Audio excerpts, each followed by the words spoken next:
Next session. Pediatric anesthesia is in itself a very challenging subspecialty because of gross anatomical and physiological differences as compared to that of adults. Having said that, I request Dr. Neha Panse to come onto the stage and commence our next session, Pediatric Anesthesia, what have we learned from the kiddies.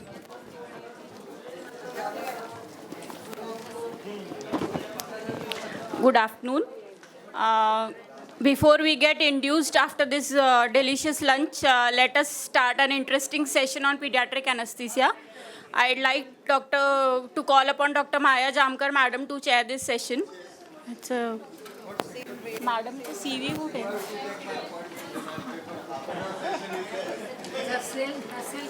Madam is presently associated as a professor on the Department of Emergency Medicine in D.Y. Patil Medical College. She has been a former association with ISA Pune branch, and she has multiple publications and awards in her name. Secondly, I will like to call upon Dr. Sunika Khedkar, Madam, to chair the session. She's been the secretary of this ISA Pune and organizing secretary for today's program. And Madam, will you please begin the session now?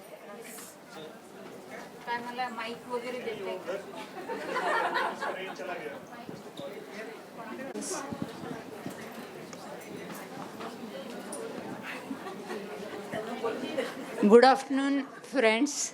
I'm very happy to see so many faces after the lunch and during this post-lunch siesta.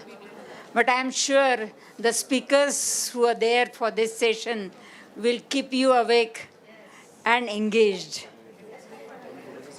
Actually, both the speakers are doyens in the field of pediatrics. Madam, personally, and I am a great fan of hers because the kind of transparencies or what you call a PowerPoint presentation she prepares is very, very interesting. She adds all the pictures of cute kiddies. In one conference, I have heard her talking like a child is talking to the anesthesiologist. I want to be sedated, I don't want to be awake, I don't want any prick. I was so much impressed. I don't know what she is going to surprise us in this particular session. The first speaker is Dr. Pradnya Sawant, Madam. She will be talking on pediatric peripheral nerve blocks. Actually, she doesn't need any introduction as such, but she is the doyen in the field of nerve blocks and regional anesthesia. Honestly, I never dared to give any peripheral nerve blocks to any neonate or newborn kid. I would manage only with regional anesthesia like spinal or epidural anesthesia, that's all. Madam, please, you start your lecture. Actually, thank you all of you, and thank you, Madam, for my kind introduction. I'm so happy that you still remember some of my lectures. But you said that you are a very big fan, but nowadays the system is of upgradation. Nobody had said me that after fan we are AC of yours, you know. So, thank you very much. And actually, I'm so delighted to come here after, say, 3 years, because in between, because of the COVID, we could not make any physical conference. We had a webinar, but that meeting personally is a different charm. So all my Pune friends, I'm so happy to see. Rather than my lecture, I'm happy to see all of them, Thank you very much. So we'll start with this first lecture, what we learned, and it is life real-time experiences. Okay. So when we say about the experience or real-time experience, those who are parents and those who are, managing the children, both of them, they teach their doctors and the parents very well. So when the kids are small, anesthesiologists know where they are, and the kids are small, the parents also, they will win. And I definitely agree that you will agree to me, So basically, the child is a tomorrow's father. Okay. So basically, we learn from. Time waste.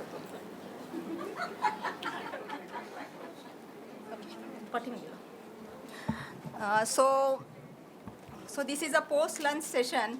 Am I audible? On kar. Okay. So this is a post-lunch session and we are quite late. So immediate post-lunch session, I think everybody must have had this pediatric nap, and I'm going to talk very pediatric time session only. I'm not going to talk details so that the others be time curtail the time. So where is my mic? Bas. Screen लाओ रे बाबा.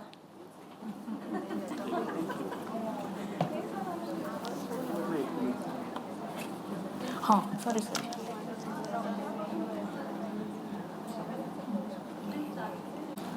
Okay, so what we learn from the kids.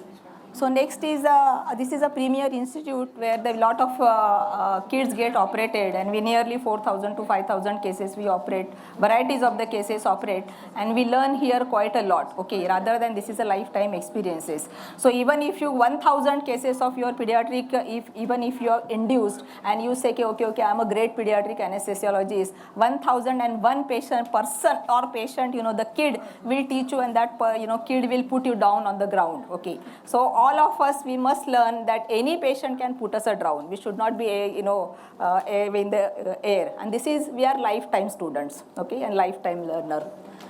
So next is obviously the regional anesthesia is the cornerstone of the modern pediatric anesthesia. So combination, all the advantages, but the great advantages, it allows the rapid recovery of the gastrointestinal function, so that we can give children, as soon as they wake up, they are quite pain-free, and we can give them the orals, and everyone is happy. Their parents are happy, child is happy, even anesthetists and surgeons are happy. Okay.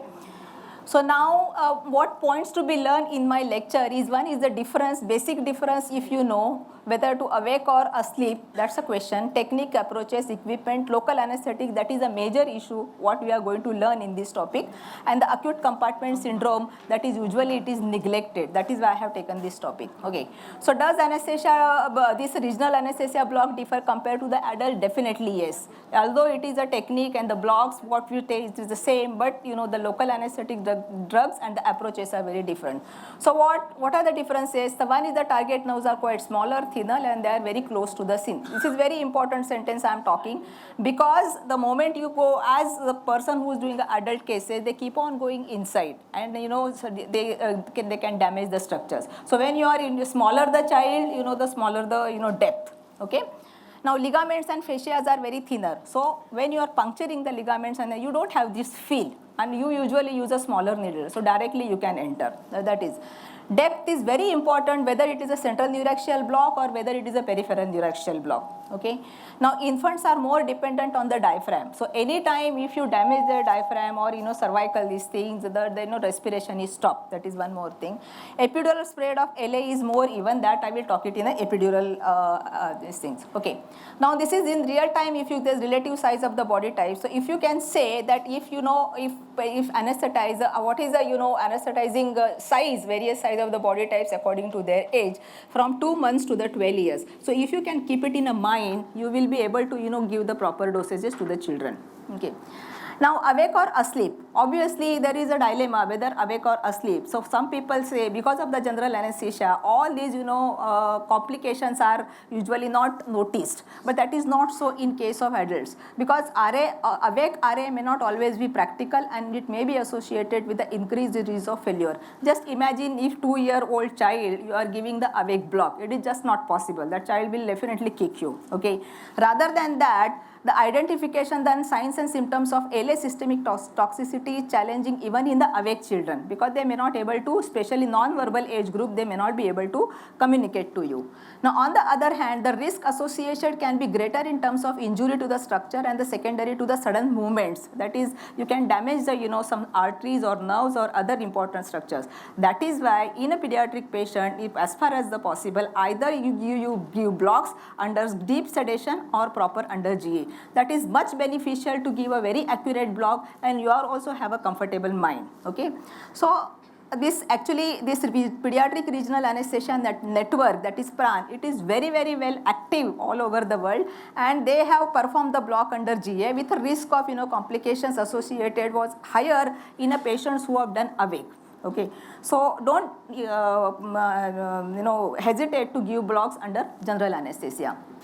That is the one thing. Now, local anesthetic is a major issue and their adjuvants in the patient, these things. So again, the ESRA and the ASRA, that is a European and the American Society, they have published a paper in 2018 with the local anesthetics in and adjuvants in a dosage. What they say, the LA metabolized by the cytochrome P50 and that is not mature at birth. Okay, so since it is a clear intrinsic clearance of the bupivacaine is only 1/3 in the children compared to the adult. Okay, so the metabolism is not very fast. The volume of distribution is greater in the children, thus decreasing the risk of high serum drug concentration from occurring after the single injection. So since the volume of, these are the two contradictory sentences. This will contradiction, it depends on the physiology. Because of the volume of distribution is higher, the spread is very higher. Okay, but that does not, it is applicable only with a single injection. But if you are going to give a continuous infusion, this will build up serum levels very fast. Okay, so this problem occurs when you are giving the infusion. Third is the alpha-1 acid glycoprotein concentration is very low at birth. So much free fractions of the LAs are available. So smaller the child, like in a premature child, you have to be really very careful giving the local anesthetic doses.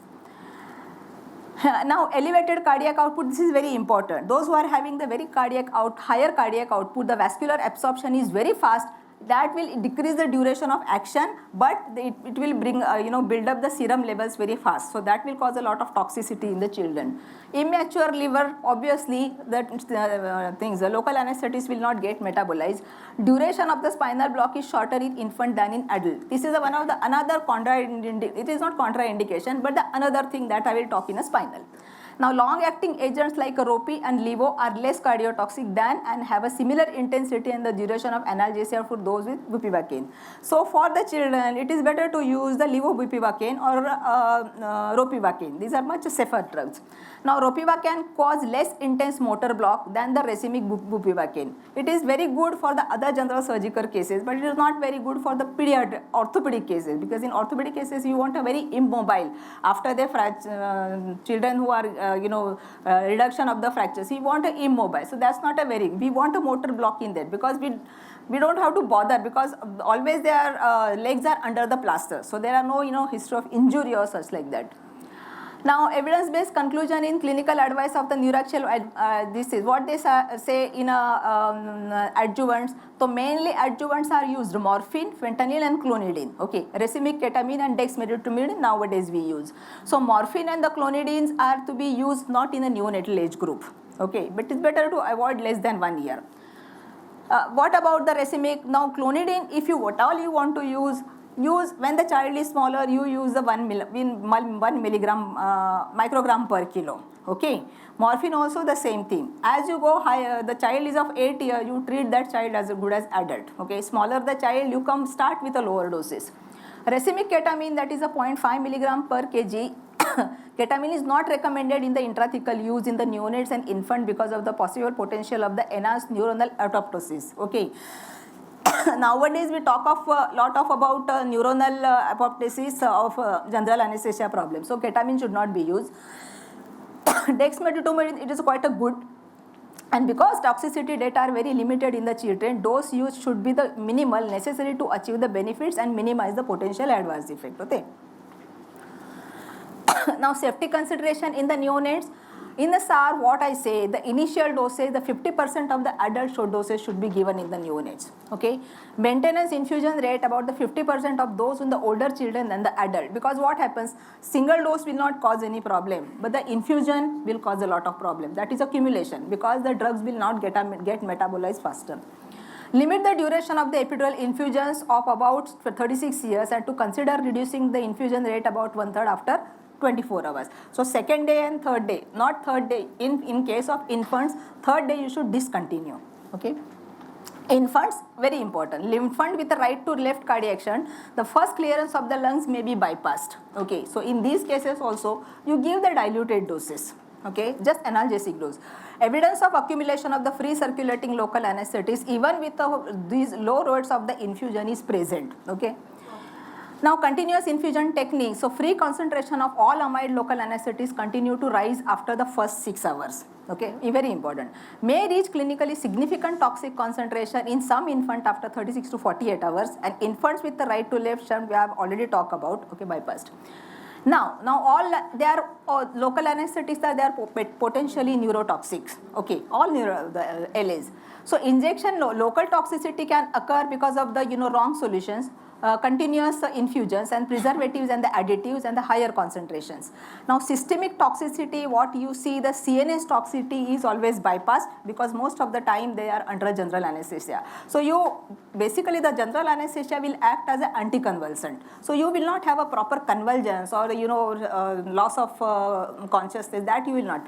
But all the time you will see the cardiac these things first. Even though if it is a neurotoxicity first, the cardiac manifestation will be first, okay, because methemoglobinemia, because those who are with amide groups, and the most LAs are anticonvulsant, that is the higher concentration convulsants are the respiratory arrest, okay.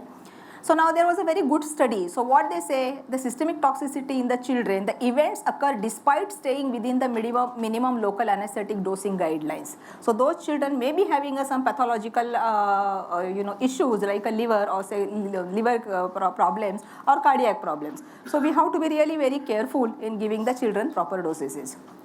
Now, as I said, the rapid onset is less than 5 minutes. CNS symptoms are not there. Directly you can go for the, you will have a cardiac symptoms.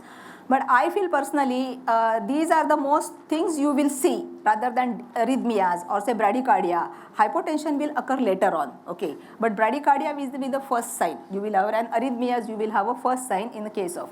Now when toxicity this occurs, it is recognition and the call for help is very important. So this is a, I'm not going to go into detail, but the only thing I have put it in the red is the avoid propofol. Okay, in a children you don't have to, no, not actually in a last you don't have to give a propofol, although it is a lipid emulsion. It is always a 20% of lipid emulsions will be.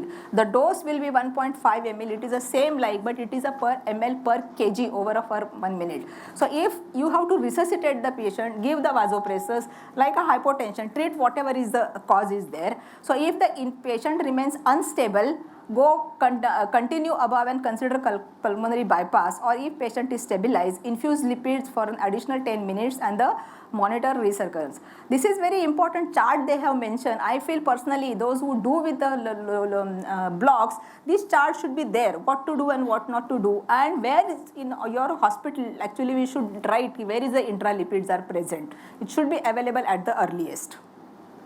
Okay. Well, now it is very essential to ensure normothermia, oxygenation, regular hypo is avoided. Okay. Now preventing, how do you prevent this toxicity? One is the less toxic drug you use. I have also limit the maximum dose. You always calculate the dose according to the weight, and you see the child's condition. Okay, if it is very thin and lean child, you should not be giving the very high dosages. Inject the small alicate and aspirate repeatedly, because you are using very fine needles. The blood may not come inside the so you have to see the response. Your eyes and your 5 senses should be at the monitor when you are inducing the child. Okay, USG will definitely lower the dosages of the drugs, and real visualization, you will not puncture the immediately you will come whether you are in the vessel. Beware of the repeated doses and limit the infusion in the neonates to 48 hours. Monitor continuously for the adverse effects and the potential antidote which I mentioned, it should be there.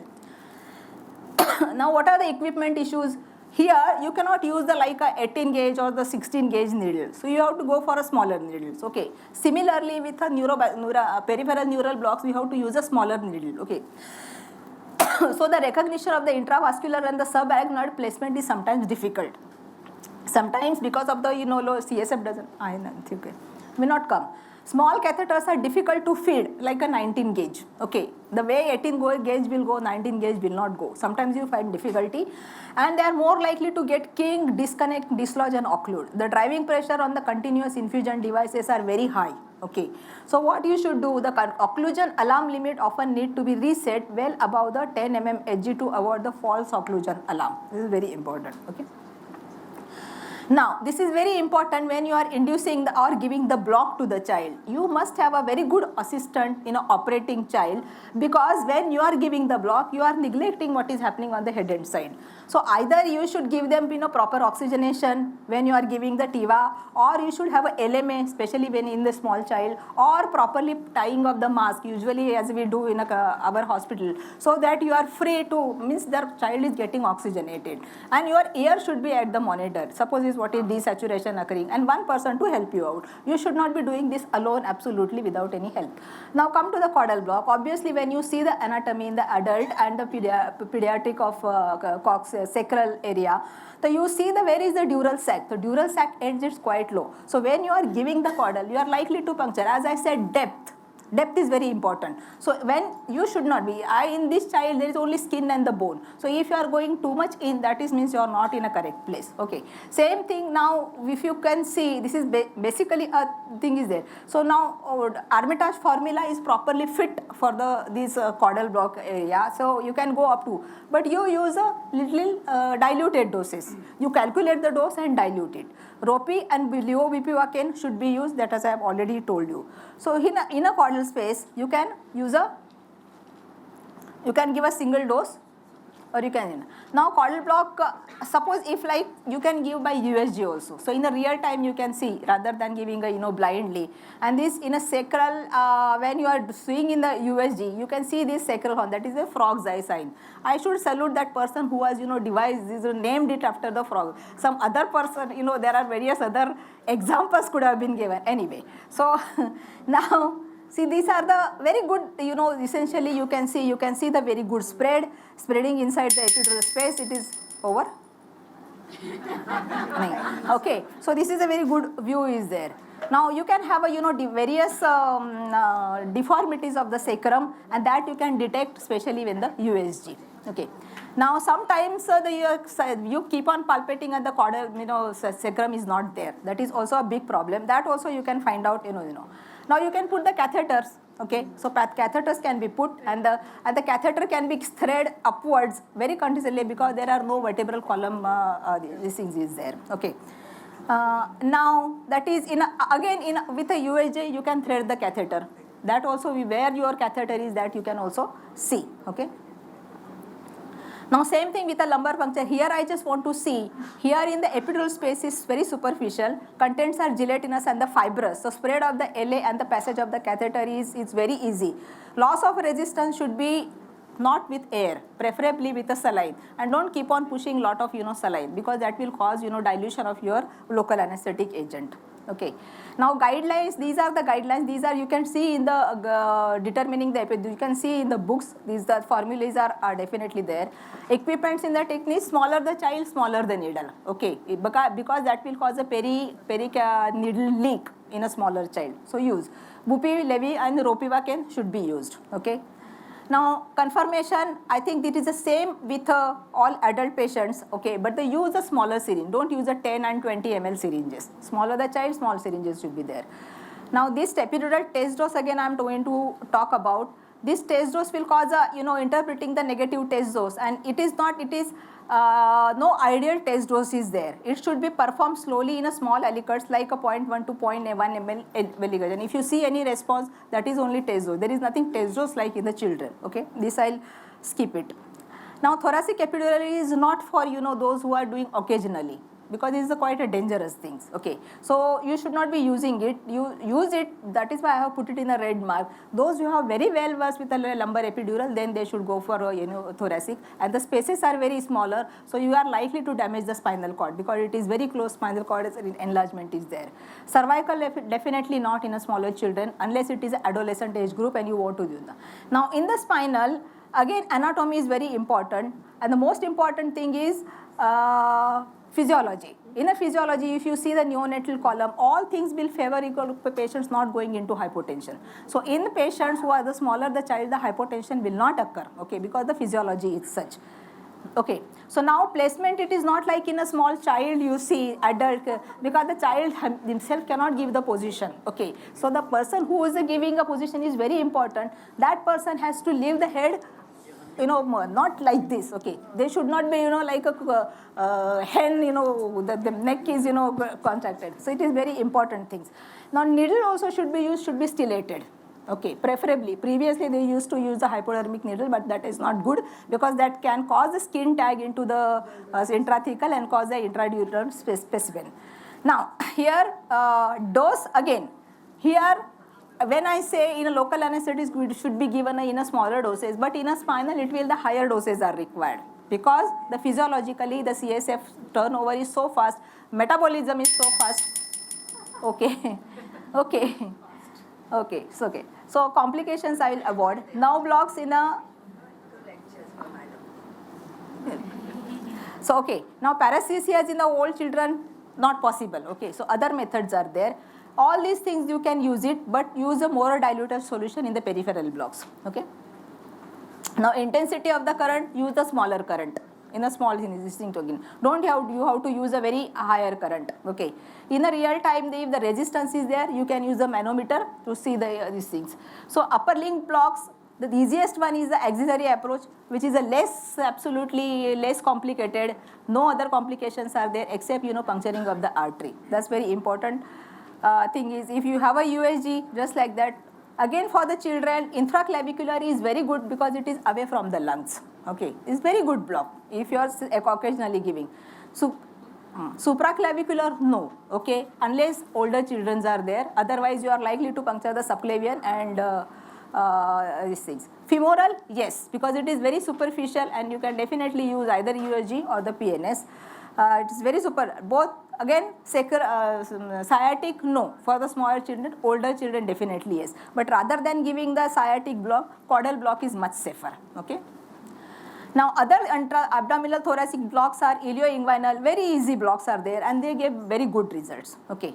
Again, these truncal blocks, which are tab blocks, erectus spinae and the rectus sheets, smaller children it is better to avoid. It is better to give some caudal block and give a good volume. That is better rather than giving this. If you are very comfortable, if you are giving consistently like a pediatric anesthetist, definitely yes. Okay.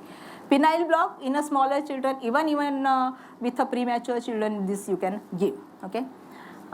This I can avoid. Okay. This is also a very good block for the small children, for the cleft lip and palate, and it gives a very good effect. Okay, these blocks are very good, but older children, because here we cannot give them cervical epidural, but the local blocks or cervical, these things are quite a good.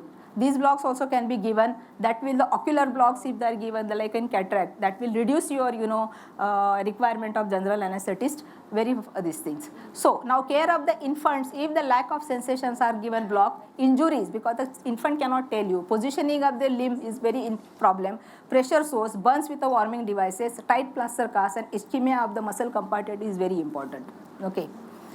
So pain-free child may move around without dislodge of the catheter, cannula or modulus. So now safer blocks in these are the caudal catheter, lumbar, peripheral, axillary, femoral, inguinal, penile, head neck rest, intraorbital and the local infiltrations for the smaller kids are the much better and the safer blocks rather than going more. So if you know the antidote, there is no or knowledge if you have, you don't have to worry about. So in a golden rule, an intravenous line before commencing the block is very important. Proper aseptic precautions, monitoring is very important, resuscitation equipment, patient informed consent and how to know the handle complications. Finished, yeah. Thank you very much. Thank you. Sorry, Madam, your lecture was quite interesting, but because we are running short of time, behind schedule, we will take one or two questions at the end of the session, I suppose. Next lecture is on Ma'am. fluid management in pediatric patients.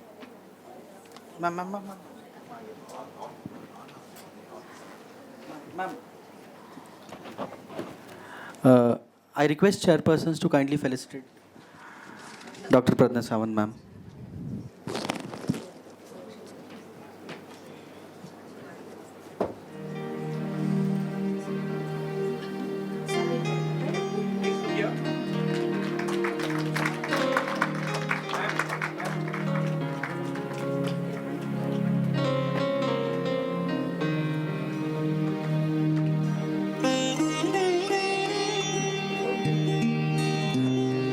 Topic is perioperative fluid therapy in pediatric. What's the difference? She is consultant pediatric anesthesiologist at BJ Wadia Hospital for Children, Parel, Mumbai. She is consultant at various hospitals in the Mumbai. Okay. Ma'am, you can start now.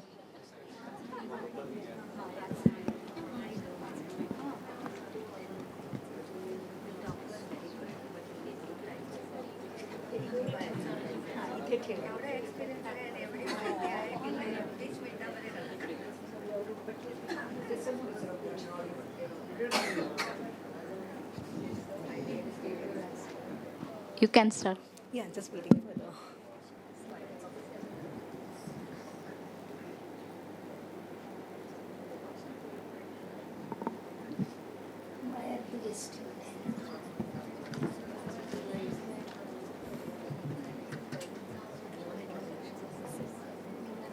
It wasn't there, I think.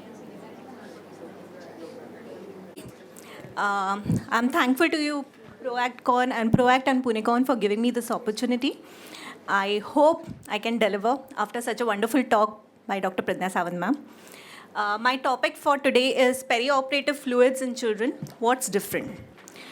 So basically, in my talk, I'll be covering about the basic physiological differences. What is the difference we have to expect during the preoperative, intraoperative, and the postoperative period, and the basic or the recent guidelines which have been recommended. As you can see that the perioperative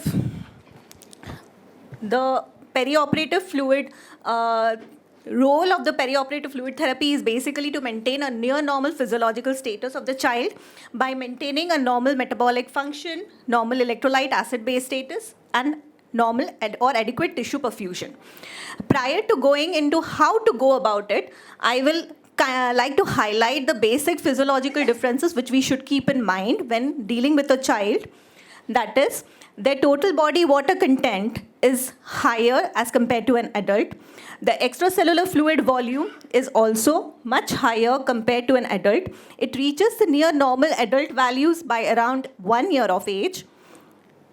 And when it comes to excretion, their GFR is in the very low range for around 20 to 80, which reaches the adult values of 100 to 120, maybe by around 1 year of age. But they attain full maturation of the renal system by around 2 years of age.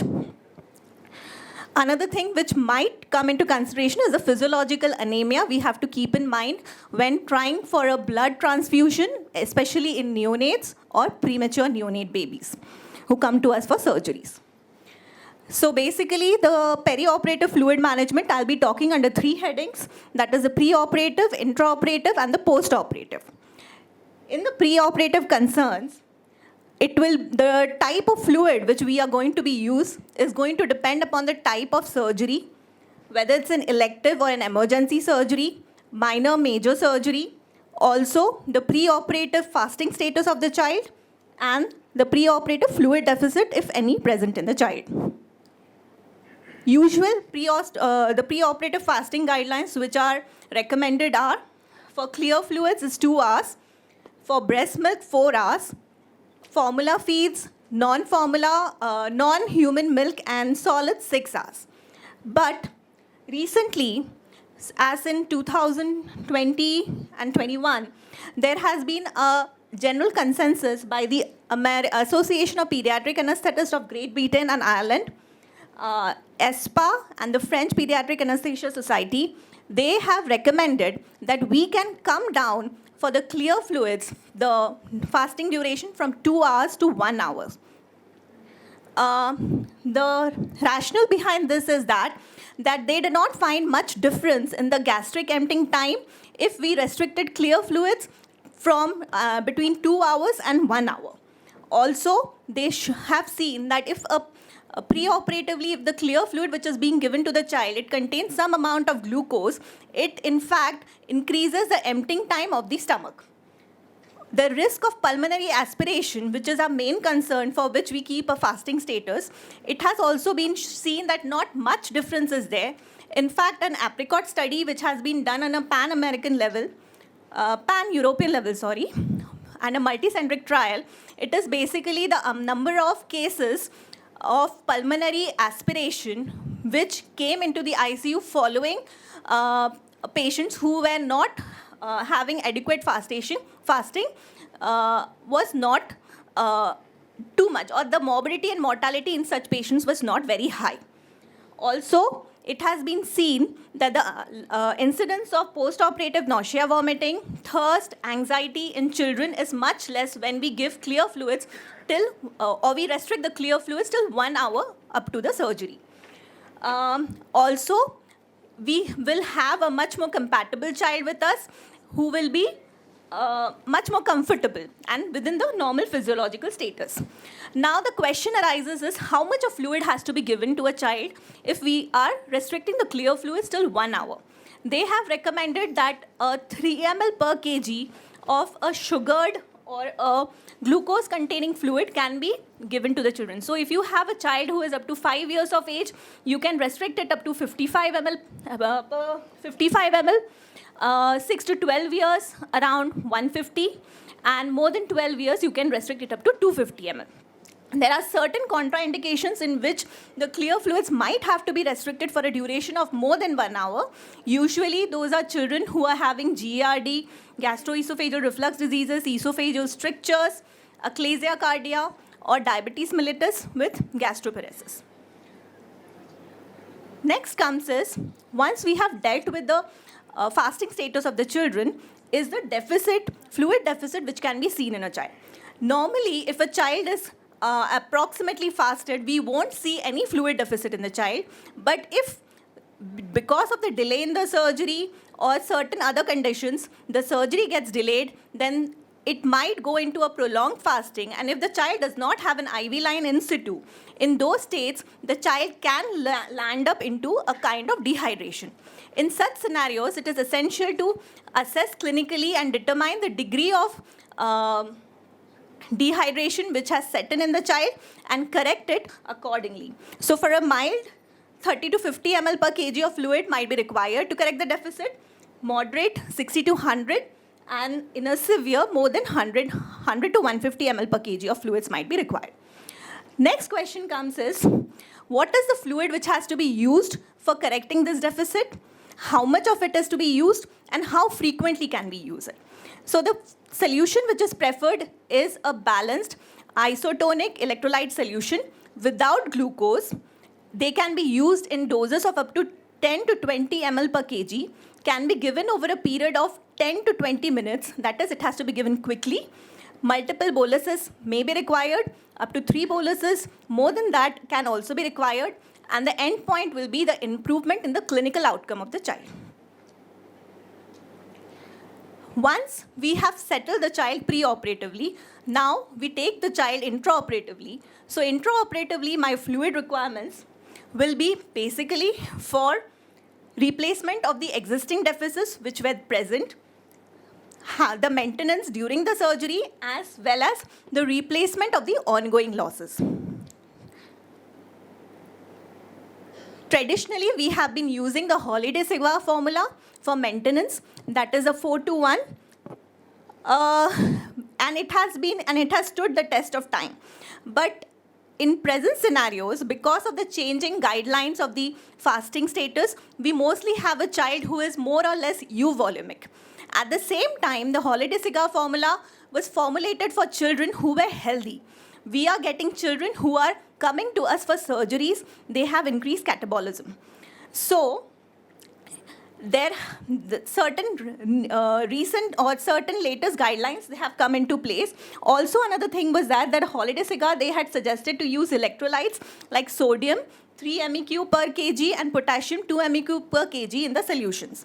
So what happened was, there was a study in the 90s in which we came across that because of using the recommended solutions, we tended to use hypotonic solutions like Isolite P during the intraoperative period.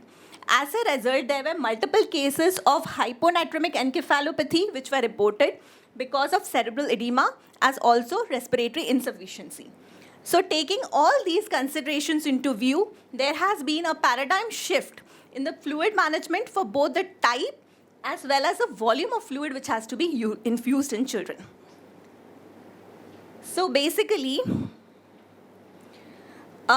certain guidelines, the recent guidelines are there. There is a NICE guideline which was advocated in 2015.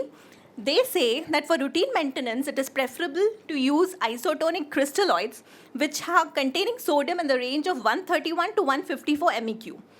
In neonates, but they advocate the formula of holiday cigar, that is a 4:1. For neonates, they have advocated to add 5 to 10% of dextrose. For replacement and redistribution, we can again use the isotonic crystalloids. And as for fluid resuscitation, again, the isotonic crystalloids without glucose can be used, but in bolus of 10 to 20 ml per kg over less than 10 minutes. Another very recent guideline given by the Association of Scientific Medical Society in Germany, they stated that we can use a balanced isotonic electrolyte solution with 1 to 2.5% of glucose as a background infusion for surgeries in the dose of 10 ml per kg. For the replacement of additional fluid losses, we can use a balanced salt electrolyte solution. And if there is any circulatory instability due to the ongoing losses, again, we can use the same solution, but this time without glucose for up to 10 to 20 ml per kg till the desired effect, that is a change in the parameters, is achieved. In case if with adequate crystalloid replacement also, you are not getting the adequate the desired effect, we can switch over to colloids in case blood is not recommended in those scenarios. Now, coming to the use of glucose-containing solution used as maintenance fluid during the intraoperative period. We both know that both hypoglycemia as well as hyperglycemia can cause neuronal injury and hence is to be avoided. So what is to be used? It has been recommended that we can use glucose in a low dose or a low concentration of 1 to 2.5% for children less than 2 years of age.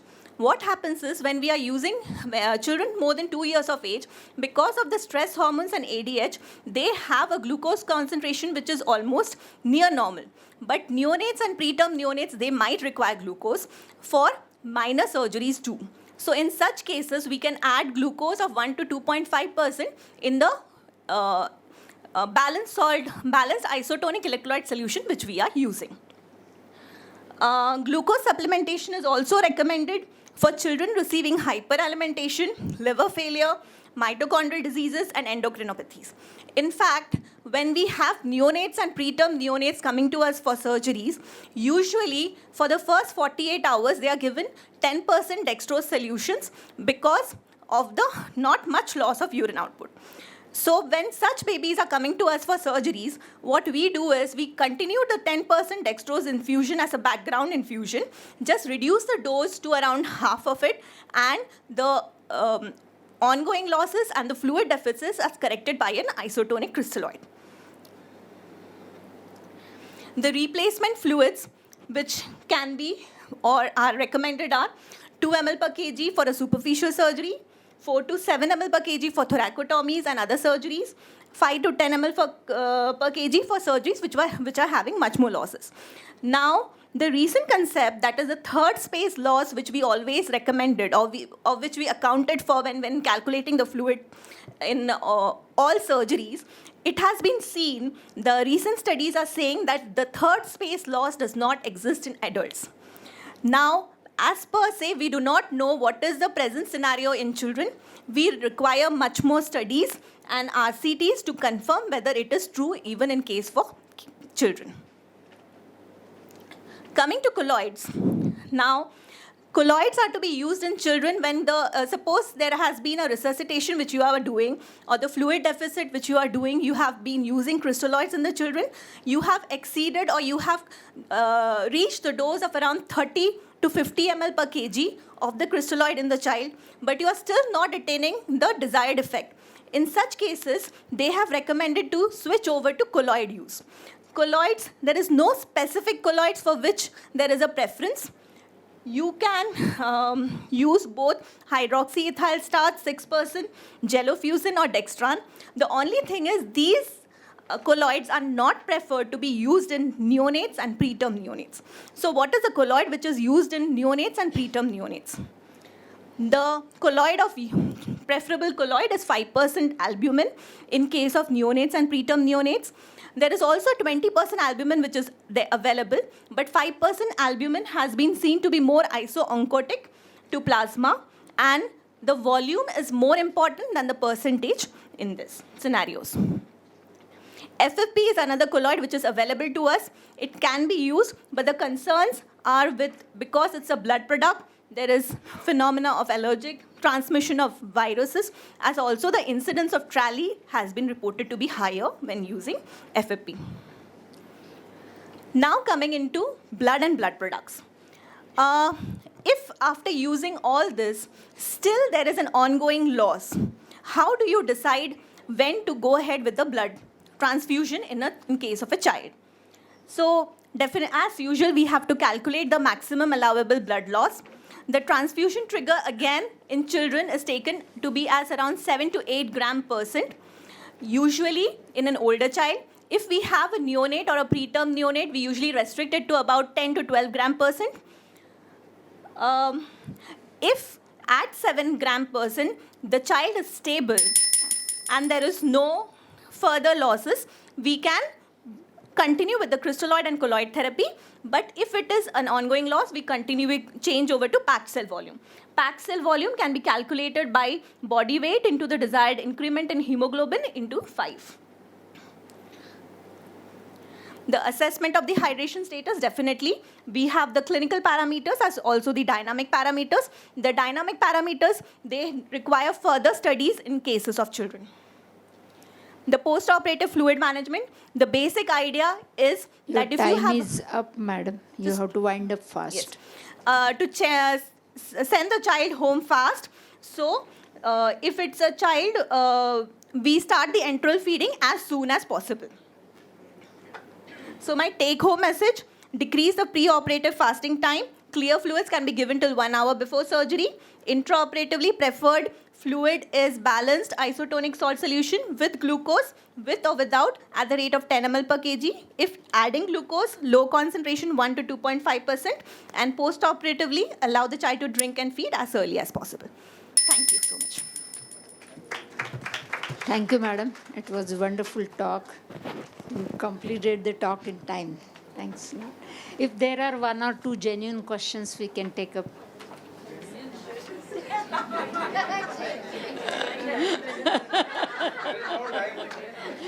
Because no time. Thank you, ma'am. I request our chairperson to kindly felicitate Dr. Barnari Chakrabarti, ma'am.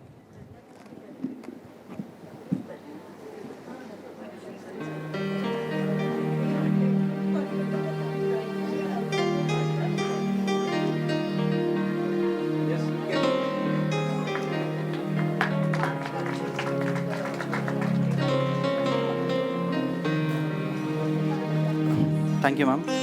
I request Dr. Meenal Patil and Dr. Sanjeevni Inamdar, ma'am, to kindly come up in the dais to felicitate our chairpersons.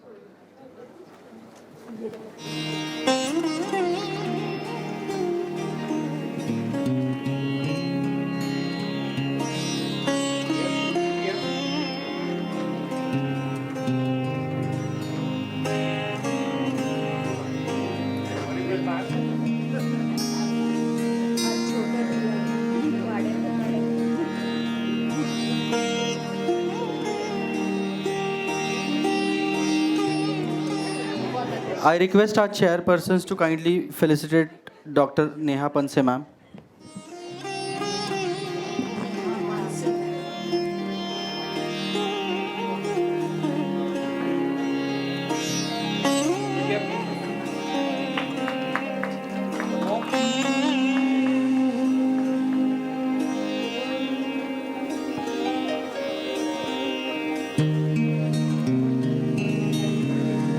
Now move on to our next session. Saving lives through organ transplantation has become increasingly possible thanks to the advances in research and care. Today, the complex field of transplantation continues to develop rapidly, fueled by demographic change and further evolutions in scientific understanding. I request Dr. Nandini Londe to carry on the proceedings of our next session on transplant anesthesia.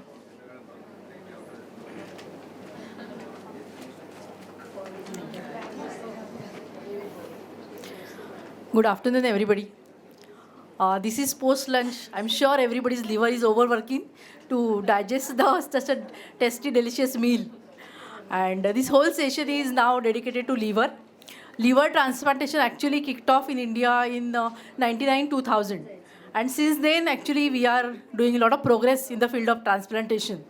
And I'm very glad to share that we in Maharashtra especially, we are leading the organ transplantation at all levels, including the liver transplantation. And the cadaver transplantation overall in Maharashtra, they have taken a great leap. And Pune is one of the leading in actually carrying out such a cadaveric transplantations. Liver is really a very complex organ, and liver surgeries and transplantation are very, very complex surgeries and very demanding. You really need a skillful surgeon to do the surgeries, but more than that, to pull through the whole proceedings, you need a very skillful, knowledgeable, attentive, and cool-headed anesthesiologist at the head end.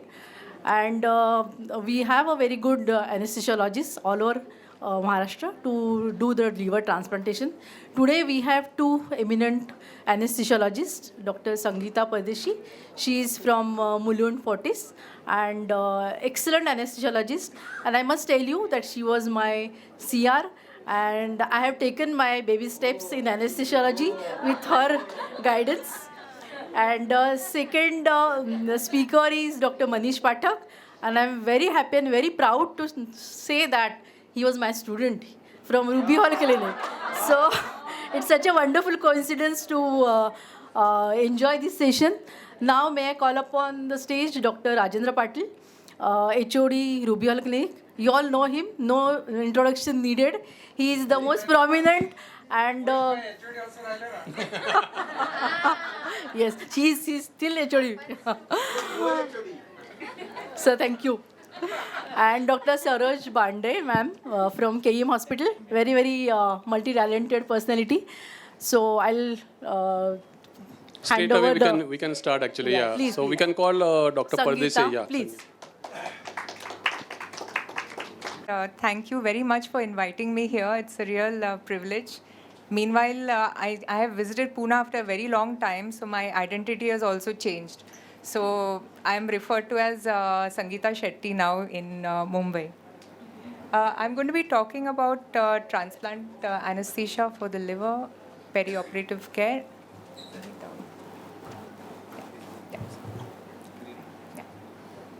And this is my team. So at the outset, if you're preparing for something, you need to have your good team members. So I'm addressing this to the students over here. If ever you start, please select your team very carefully, because they are going to be your support. Whenever we work at odd hours, they should be able to come in and support you. And the other thing is, you too should be very friendly and cooperative with them. Otherwise, you're going to be in trouble. So I'm just going to very quickly run through this presentation because I think we are short of time. It's important to know the pathophysiology when you're working on these cases. And you have to be very attentive when the 3 phases of surgery are going on. And I just allude to the principles of patient blood management.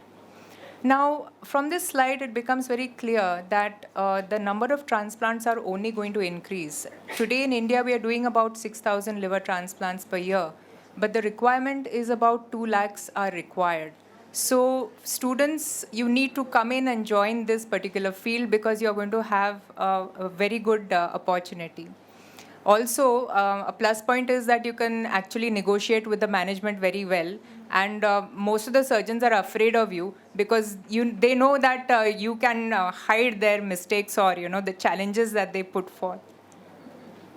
Now, there are a variety of causes that lead to end-stage liver disease. one very worrying thing is that we are very often seeing patients coming with NASH or non-alcoholic steatohepatitis, and this is all lifestyle related.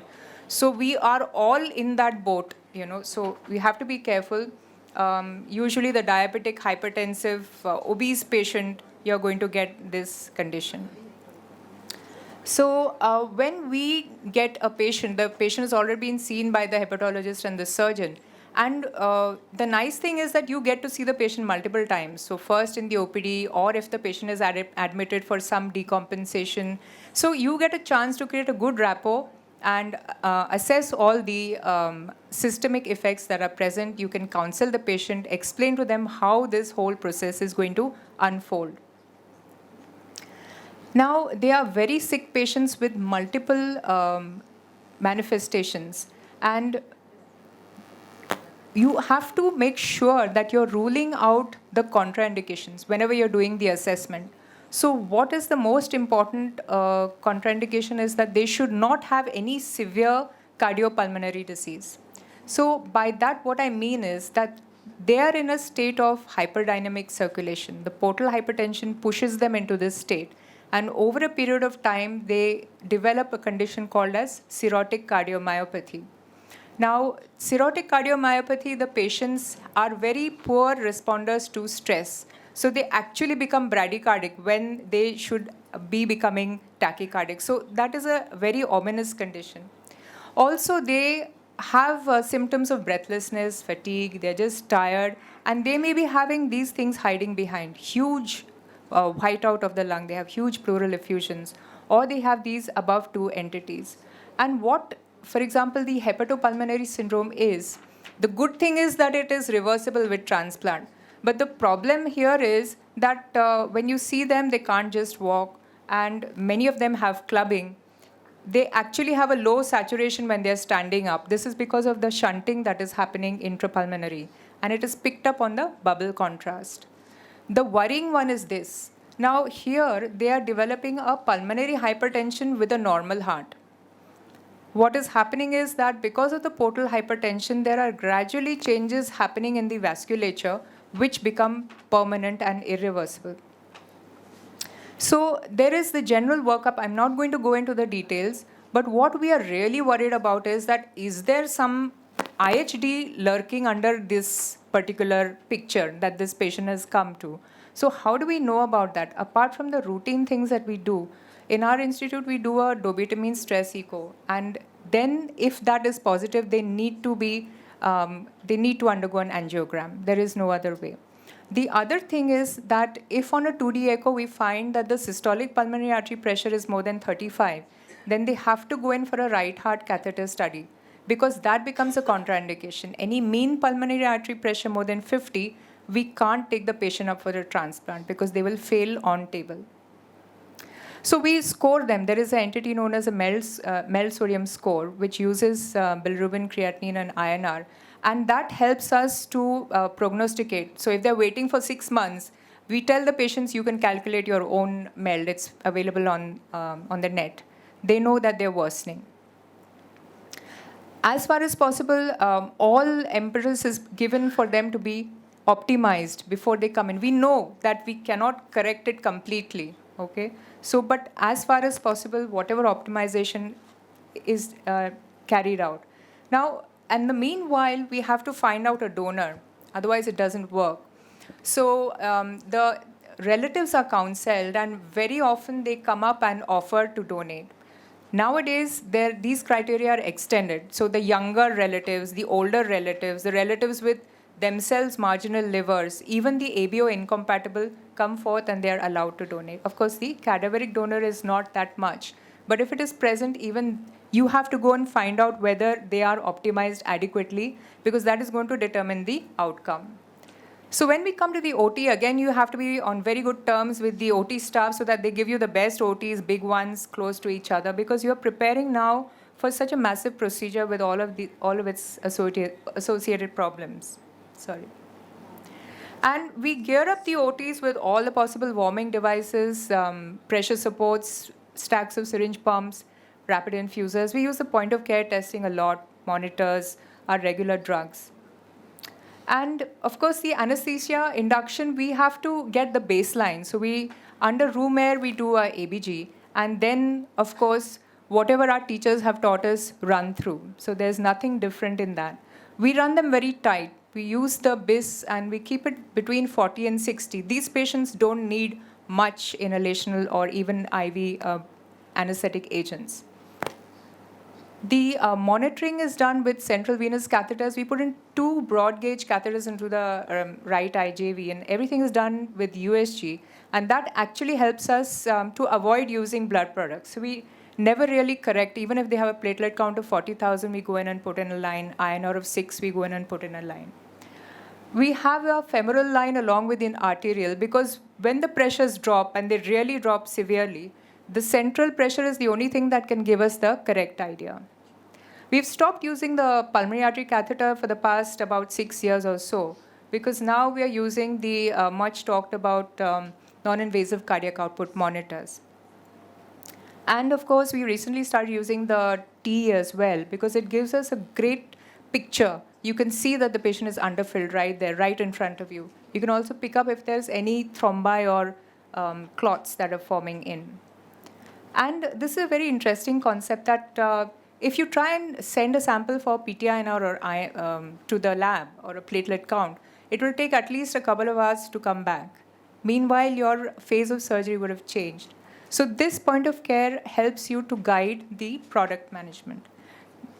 At the bottom, I've mentioned the amount of blood products that we usually arrange. Now, if you look at the goals, it's very simple. You have to minimize bleeding, you have to stop giving unnecessary transfusions, and maintain the patient's physiological reserves. So how do you do that? Very often, even in the morning, we heard that what happens if the platelet count is low. Now, in a liver patient, although their clotting factors are depleted and the platelet count is low, there is a tilt up on the swing, because the body is trying to compensate for this reduced level of clotting factors. So actually, they become prothrombotic. So in your general practice also, if you find a patient who has a liver dysfunction and you try and give them platelets, try and give them FFP, you're actually pushing them into the thrombotic condition. So this is how it is. There's a huge incision that's taken. And so in the beginning, you have to anticipate that you're going to give a lot of opioids. But at the same time, there's going to be a sudden loss of ascitic fluid, and then the surgeon twists the liver, and there's going to be hypotension. So in your mind, you have to be titrating that quite well. Now, this is the second phase of surgery, where all the vascular clamps are applied. This is the most dangerous one. The moment they clamp, the venous return drops, and you are now facing, you have to go up on the vasopressors, go up on the fluids, and you start seeing that the patient is becoming more and more acidotic as well. Sometimes if the surgeon is skillful, he will try and do a piggyback transplant. Rather than doing a complete clamp, it's a partial clamp that he can do. And then finally, the old liver is taken out. This is the point at which we start the bolus of immunosuppression as well. Now, in between the new liver coming in and the old liver coming out, this happens, where the reperfusion or the sudden opening of the clamps and all the acidotic fluid and the hydrogen-containing fluid, potassium-containing fluid surges in. The pressures really drop, and in 5% of patients, a cardiac arrest too can happen. Now, this is how the T picture looks, and we prepare for this by stopping the agent, oxygenating. We actually load them in with calcium and bicarb and see that everything can be normalized before we allow the surgeon to open the vascular clamps. We recently did a patient with a permanent pacemaker, and he sailed through the surgery very nicely. And so you have the nice new liver coming in, and this is also checked on the table with the Doppler. And as you can see, we keep on testing the ABGs. So in the initial phase, it's 2 hourly. And when we have no liver in, that is the anhepatic, it's done much faster. So every half hourly, we are doing the gases. Now, coming to fluids, we've tried both ways. And we've moved from liberal to actually restrictive. I remember the first patient we did, he had a urine output of around 5 liters. So since then, we've really moved on. And now we are quite restrictive. Now, even the rapid infuser, which can give about 1.5 liter of fluid in a minute, is standing outside the OT. We don't really need to use it much. And there's a lot of evidence that supports this as well. We recently did a combined liver kidney transplant who too tolerated this restrictive therapy very well. And this is the patient blood management, which actually shows you how not to give a massive transfusion. Actually, incidentally, there's a course which is going to be held soon, so I could share that with you. And they have bundles which help to follow this. They are actually recommending that you should use factor concentrates. And we too have started using that. And we have reduced the usage of cryo and platelets and FFP because of this. And these are the wonderful pictures of the point of care ROTEM, where it shows you that we've even stopped giving tranexamic acid prophylactically. Otherwise, we used to give for each and every case. So now everything is guided by the ROTEM. And there is enough evidence to support the use. Coming towards the end, ERAS is always, it started to figure even in liver transplant. And we too extubate around 40% of our patients on table. All donors are extubated on table. And I think that helps them a lot. Post-operatively, I don't want to get into this too much, but the same principles follow. There is a very low threshold to dialyze them in case they are getting overloaded. I'm finishing the talk today at this point, and I think I would just like to thank my donors. I think I'm grateful that they stand the way they do for somebody in need. So thank you very much for patience. Very, very crisp lecture. You took us on a tour, actually, intra-abdominal, and yeah, absolutely. Yeah, I must, congratulate you. Next, Dr. Manish is there. Yeah. त्यांना हे करायचं आहे का? Reset नंतर करायचं? At the end.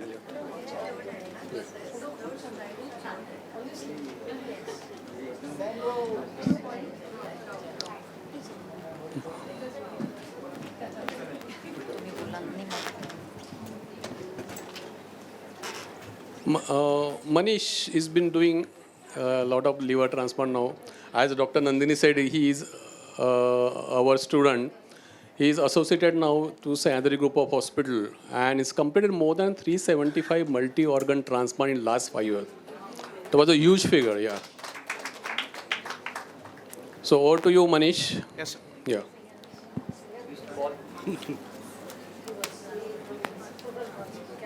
क्या language कौन सा है? पेन ड्राइव किधर डाल रहे हैं?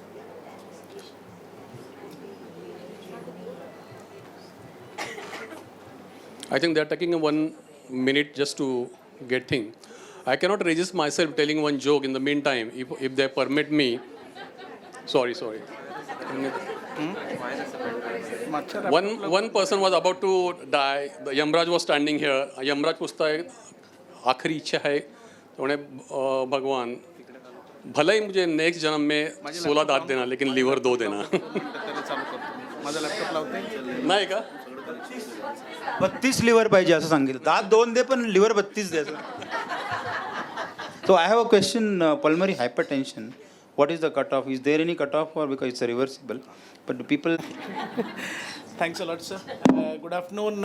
Thanks, ISA, for giving me this opportunity and honored and privileged to stand in front of my teachers, Londe Madam, through which I have learned so much. So I'm again rushing through few slides here. And initially it was post-liver transplant for non-transplant surgery. Then Mande Madam called and asked me to take this post-organ transplant for non-transplant surgery. So over a period of time, like the Madam told, the techniques in the transplant surgeries, the immunosuppressive therapy and all this have improved the post-transplant survival, and the patients are doing well. But after some time, they are coming from some non-transplant admissions. Non-transplant surgeries. The most commonly is laparotomy for small bowel obstruction, incisional hernia for most of the abdominal surgeries, we are very commonly seeing. total hip replacement for the patient who are on long-term steroids in this patient. Lymphoproliferative disorder, where we are suspecting lymphoproliferative disorder when the patient is on long-term steroid like azathioprine and tacrolimus. Native nephrectomy in kidney transplant recipient, bronchoscopy in post-lung transplant patient, biliary tract intervention like ERCP and duct surgeries for pediatric patients in post-liver transplant, and abscess drainage when the patients are on prolonged steroid use and they develop some sort of abscess which need immediate attention. The patient can't always return to the transplant facility, so we have to have a better knowledge of the physiological changes in the organ post-transplant. But overall, if you take the anesthesia technique, the anesthesia drug remain the same in on post-transplant patients. Only thing when we are going for a transplant, post-transplant anesthesia for such patients, what we should bear in our mind is problem with the allograft denervation. All organs of this, like you take it heart, lung, liver, kidney, they are denervated. So you have to understand majorly with lung and heart what happens. I'll tell you in the few more slides here. Adverse reactions of immunosuppression like hyperlipidemia, renal efficiency, nephrotoxicity, hypertension. You have to keep in mind almost all the patient will suffer such issues who are on immunosuppressions. Risk of infection. If the patients are on steroid, long-term steroid like autoimmune disease, or a patient have some slow rejection or a chronic rejection, the patient need to continue steroid for a long time where they have a high chance of rejection, infection and potential organ rejection. When transplant recipient require non-transplant surgery, immunocompetence do alter because of the acute stress of surgery and the type of anesthesia and dissuppression of immunosuppressive regime. Like patient tend to forget taking immunosuppression and they tend to fall in rejection category. Not talking much about immunosuppression here. All patients are on immunosuppression, some or other. I'll give next slide. I'll tell you what types of immunosuppressions are available. Calcineurin inhibitors, CNIs. Generally, 99 patients of all post-organ transplant are on CNIs. Then they are also on antimetabolite, that's like mycophenolate, mofetil. Almost all transplant patients are being now the new protocol advises to stop steroids after 3 months unless and until they have an autoimmune disease. So steroids are off-label after 3 months of post-transplant. And the reason behind understanding the immunosuppression in these patients are the supratherapeutic oblique subtherapeutic values of this immunosuppression makes a difference in your anesthesia management. Like a supratherapeutic level, subtherapeutic level have a higher chances of rejection, while a supratherapeutic level have a high chances of infection, oblique nephrotoxic side effects of this immunosuppression drugs. These are the very common used drugs. What we need to understand is corticosteroids, antimetabolites, and calcineurin inhibitors, which you will commonly see in patients who are present to you for a non-transplant surgery. While rest of the immunosuppressive drugs are used in acute stage when you are inducing the patient. Safety, side effects and drug interaction, what again I want to tell, calcineurin inhibitors, most likely azathioprine and cyclosporine and tacrolimus, decreases the threshold value of seizures. So this patient, depending upon the levels of this drug in the blood, are prone for convulsions. Diabetes, hypertension, very commonly seen after a year of immunosuppressive therapy. Decreased glomerular filtration rate in almost all the patients who are receiving CNIs. Hyperkalemia, hypomagnesemia, increases of infection. Tumors are very commonly seen in a patient of liver transplant who have been transplanted for HCC or HCV. Not very commonly seen in other transplant patients. You can keep in mind about this cyclosporine, tacrolimus and MMF with this patient generally are on this tablet when they come to you for a non-transplant surgery. Hypertension, diabetes, neurotoxicity and renal efficiency. So whenever you're doing a PAC for such patients, you have to examine these 4 systems and you have to keep in mind that you need to do some drug alteration and drug dosing when you're assessing this patient for pre-anesthesia checkup. Okay. The other drugs, again I'm telling you the most irritable drug in the post-transplant patient are cyclosporine and azathioprine. So if you see all the injections here, all the antibiotics, antifungals, retroviral drugs, antimalarial drugs, they tend to increase the level of cyclosporine and tacrolimus. So you need to be in consult with physician, the transplant physician, to adjust the dose of immunosuppressions. Okay. So coming to the preoperative assessment and pre-medication, the four major part which I told you initially is graft function, presence of infection, function of other organ systems like post-liver transplant or post-heart transplant. You have to keep a watch on lung function and kidney functions, the presence of concomitant disease as well as preoperative performance. Telling in one line, almost all this patient will have diabetes, hypertension, post-operative or post-transplant in next 5 years. Other recent information you can get from the transplant center is the most recent evaluation of the organ, transplanted organ, and recent data on graft function. If suppose you encountered or you come across symptoms or signs like weight gain, edema, dyspnea, sweats, malaise, fever, rashes, abdominal pain, then you should suspect the organ dysfunction or rejection in such patients, and you should consult with the transplant team where the patient has undergone a transplant. Chronic rejection still remains the major problem in almost all transplant patients.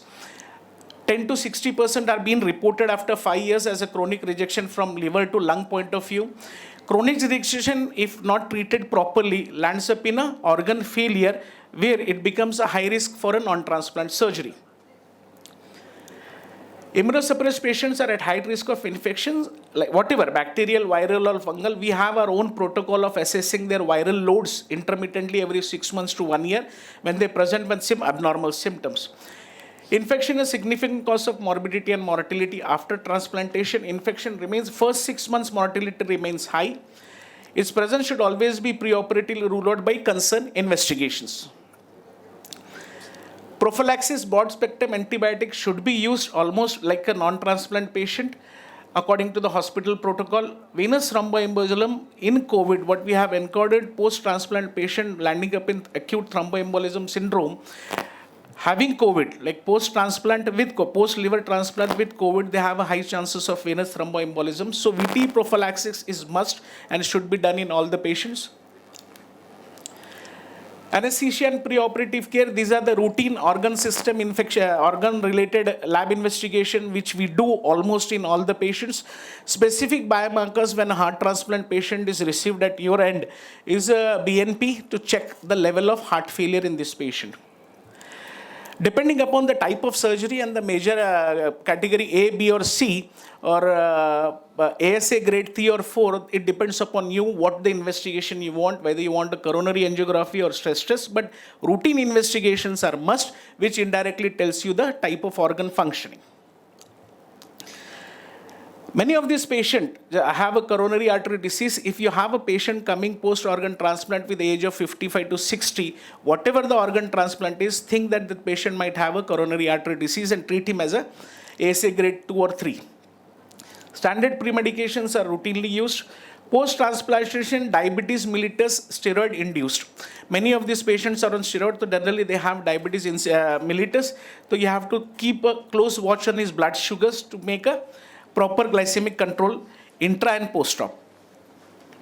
The dose of immunosuppressive drugs should not be changed unless and until it's mandatory, unless and until you are changing from oral to IV forms. Like CNIs and MMF can be given on the day of surgery also and should not be discontinued unless and until patient is strictly NBM.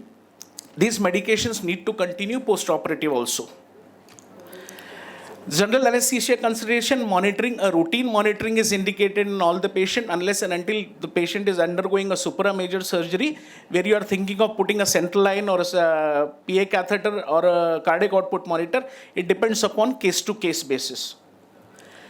Airway management remains main thing in this patient. Because of diabetes, there is a joint mobility limitations. The risk of lymphoproliferative disorder secondary to immunosuppressant drug causes obstructions in the airway and mediastinum. So this patient might lead to a life-threatening airway obstruction during sedation and anesthesia. Gingival hyperplasia is very commonly seen in patients who are on cyclosporin. So you have to keep a check on pre-anesthesia drugs and what patient was exactly on. But if you are talking from liver point of view, cyclosporin is almost outdated because of the difficulty in drug monitoring and too much of neurological complications. Aspiration risk may be increased in transplanted patient as a result of diabetes and delayed gastric emptying. Oral endotracheal intubation is almost always preferred. Laryngeal mask airway, whenever it is indicated, can be used. Avoid hyperventilation when the patient is on cyclosporin and tacrolimus. Early postoperative extubation is recommended to avoid any VAP or ventilator-induced infections. Inhalational anesthesia, no contraindication. Halothane is not been used by almost all the centers because of its hepatotoxic effects.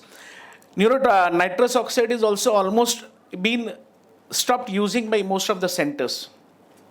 Unless and until you have a hepatic and renal dysfunction, all standard anesthesia medications can be used.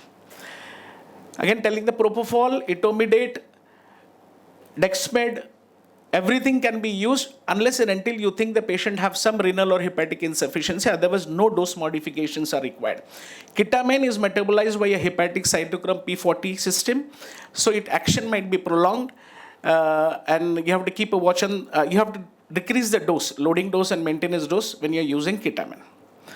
Inhalation anesthetics, I told you, no, except halothane, everything can be used. Opioids, no contraindication for opioids. Only thing, the duration of action increases when the patient have a renal insufficiency. So always and always keep in mind, non-steroidal anti-inflammatory drugs to be strictly no-no in all post-transplant patients should be avoided because of the chances of nephrotoxic effects. Neuromuscular blockade, again, no contraindication. Try and avoid long-acting like pancuronium and vicurinium. Otherwise, cis-atracurium and atracurium are most commonly. Rapid sequence induction with scoline is almost we are practicing regularly in all post-transplant patients. Unless and until we are doing renal and we have a hyperkalemic episode, we avoid using it. Anticholinergic drugs, again, no contraindication. Most of the cholinesterase inhibitors are eliminated through kidneys unless and until you have renal insufficiency. Neostigmine, now thing is that the neostigmine may produce a dose-dependent life-threatening bradycardia in a heart transplant patient who are denervated. So always and always use with caution. I have read about Sugammadex, but I have never used it. That is the other option which is available, but I have never used it. Regional and neural, the cream of anesthesia nowadays are indicated, recommended whenever you have an opportunity to avoid any other side effects related to anesthesia drugs and anesthesia, and I have no contraindication. The only thing when you're thinking of spinal and epidural in a heart transplant patient, you have to have a please watch on hypovolemia, and correction of hypovolemia should be there before you start giving epidural or spinal anesthesia because of the hypotension effect which might lead to cardiac depression. Peripheral nerve blocks, again, no contraindication. Only thing, when you have a liver or kidney, you should just check your coagulation profile, PTIN or APTT fibrinogen. If you have a facility of TEG, you can do it before doing surgery so that you don't have any complication related to blocks. So when thinking of general anesthesia, reduce delirium incidence by minimizing sedation, speed up extubation, facilitate early ambulation and physical rehabilitation, appropriate analgesia, paracetamol remains the main thing. Avoid and rest all analgesic drugs in post-op period. While intra-op, you can think of morphine, codeine and rest of the drug, but have dose adjustment or give less dose when you're inducing the patient for surgery. Now, specific anesthesia consideration, heart transplant patient. Generally, these heart are 2 or 3 minutes more. Generally, heart transplant patient, these hearts are denervated heart, so they will have they will not respond to atropine. So you have to have adrenaline or isoprenaline when you want you are thinking of bradycardia in this patient. They will never respond to atropine. The ECG will be commonly showing two P waves. One is from the recipient and one for the donor. So don't get confused when you see two P waves in a patient post-heart transplant. It's preload dependent. So always and always keep the patient adequate loaded and don't keep the patient under volume to avoid any sort of hypotension. The drugs which are very commonly should be available with you is isoprenaline, adrenaline, milrinone and levosimendan. Levosimendan do causes some amount of hypotension, but you have to keep the patient adequately filled. Lung transplant, the only thing is lack of cuff reflex below the tracheal anastomosis level has to be kept in mind. Why? Because this patient doesn't have a good cuff reflex when they are in deep sleep. So once you give them anesthesia and when they are waking up from anesthesia, they might not have a good cuff reflex. So you need to do aggressive suctioning for this patient before extubation. That is the reason why they have recommended in the literature to give a regional anesthesia if wherever indicated for a post-lung transplant patient. Kidney transplant, the only thing, bottom line I want to tell you is beware of the prolonged drug action and excretion in kidney transplant recipient due to the fact that the glomerular filtration rate is an effective plasma flow can be significantly lower than the healthy. So again, keep a watch on the drug dosage when you're thinking of patient of post-kidney transplant. And if you see azotemia, proteinuria and hypertension, you should always think of rejection and avoid giving anesthesia to such patient. Liver transplant patient, madam has already told the things of liver transplant. Generally, they revert back to normal physiology of their body after 5 to 6 months. So should not be a problem to give general anesthesia for any post-liver transplant patient, and no drugs are contraindicated, provided your liver is functioning normal. Pancreas transplant patient, I don't want to go in detail. You have to just keep a watch on blood sugar level to see whether your pancreas is working good or not. One slide I want to tell pregnancy. That is the only slide. Almost all the pregnancy patients should be considered high risk if they have undergone some sort of transplant in their life. When can the female get pregnant after transplant? The American Society of Transplantation Conscious have told pregnancy 1 year after transplant is okay, provided their all organ functions are working normal. There is no sign of organ rejection. Maternal side effects, hepatotoxicity, and all these things have already told. All immunosuppressant drug crosses placenta. Keep a watch on the early preeclampsia, preterm labor, and premature delivery of the baby. All type of anesthesia are indicated. No contraindication from anesthesia point. NSAID is to be strictly avoided.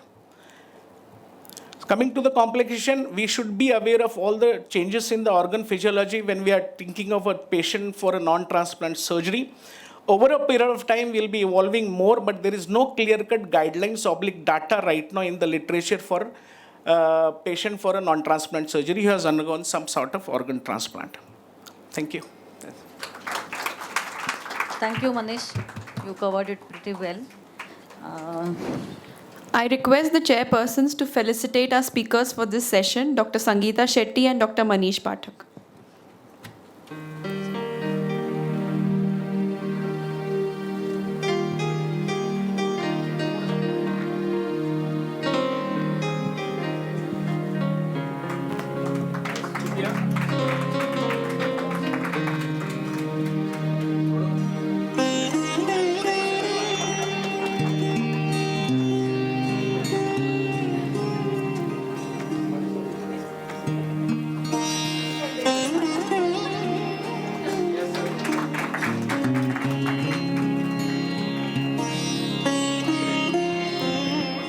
I request Dr. Barasaheb Bande and Dr. Sandeep Patil to kindly come on stage and felicitate our chairpersons, Dr. Rajendra Patil and Dr. Saroj Bande.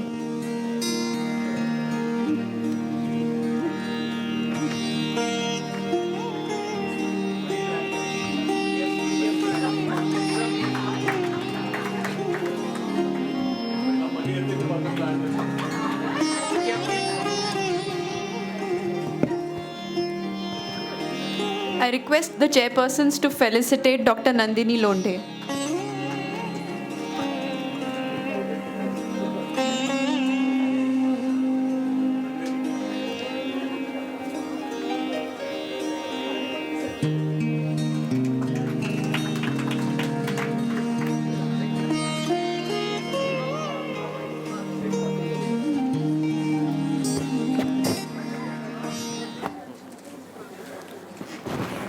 Thank you all.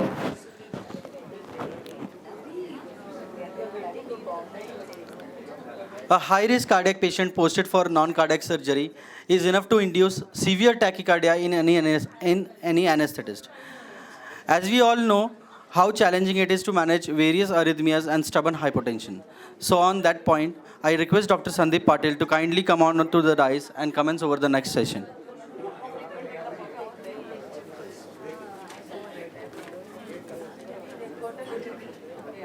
Good afternoon to everybody. Now we'll be starting our new session, cardiac patient for non-cardiac surgery. There is one change in our program. Dr. Desrukar is not participating in this session due to some familial problems. Instead of him, Dr. Sanjeevi Inamdar Madam is there to deliver the lecture. Her topic is diastolic dysfunction, perioperative concerns. And this will be followed by another important topic, intractable hypertension, is postponement of surgery is a solution. And this will be presented by Dr. Deepa Kane. And to chair this session, I request Dr. Mohan Swami sir and Dr. Vishwas Nivarge sir to come on stage. Both are senior cardiac anesthesiologists in Pune and attached to various hospitals. They are directors of the group Pune Anesthesia Critical Care Limited. I request both of you to start the session, sir.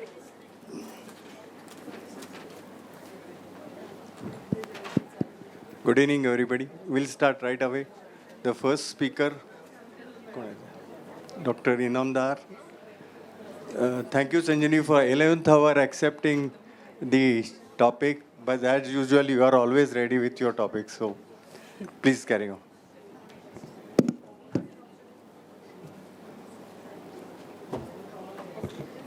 Good afternoon, everyone, and thank you, PROACT, PuneCon, Pradnya, and her friends for giving me this wonderful opportunity. And I'm privileged to have Vishwas and Mohan to chair this session. And another important thing is that more than lecture, I'm very happy to meet all my friends, and that is a big, big stress buster for me post-COVID. So, you are waiting for tea, I know that. I'm also waiting for tea for a long time. I'm a cardiac anesthesiologist. Then I shifted to transesophageal echocardiography first in Sassoon Hospital, which really gave me a big opportunity to explore the new technique and help patient improve better. And then I studied transthoracic, and now I am faculty for both, international faculty. I go to Delhi 3 times a year and to Bangalore once a year. So diastolic dysfunction is a really topic which is still can be described as a blind man and elephant situation. Even today, we all are learning and trying to reach some solution. So as said by Thomas so well, that it takes considerable knowledge just to realize the extent of our ignorance. Very well said. So diastolic heart failure, which is very popularly known as HEPF, that is heart failure with preserved ejection fraction.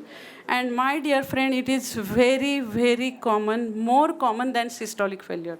So it is an iceberg of heart failure problems. We never realized it for many years because patient used to be not well in spite of having good ejection fraction. Incidence is more than 50% of all heart failure patients.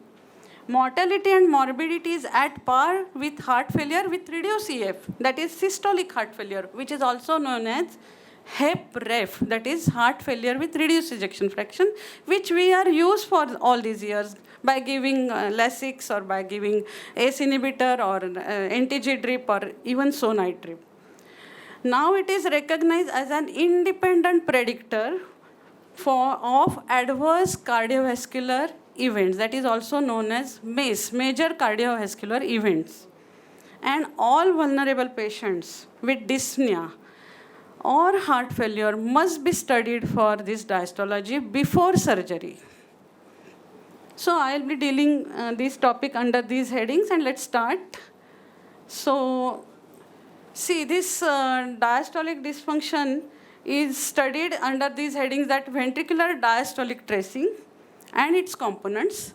I will in brief tell you sucker and pusher effect and laws of cardiology, different graphs, just to understand how one should manage these patients.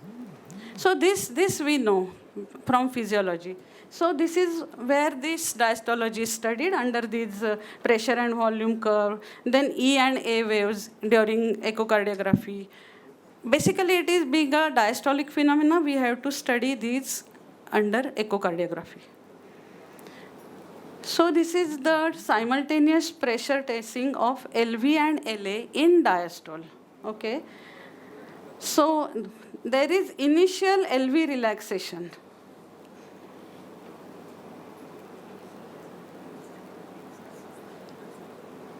Okay, so this is initial LV relaxation, then followed by the sharp initial dip, that is sucker action here.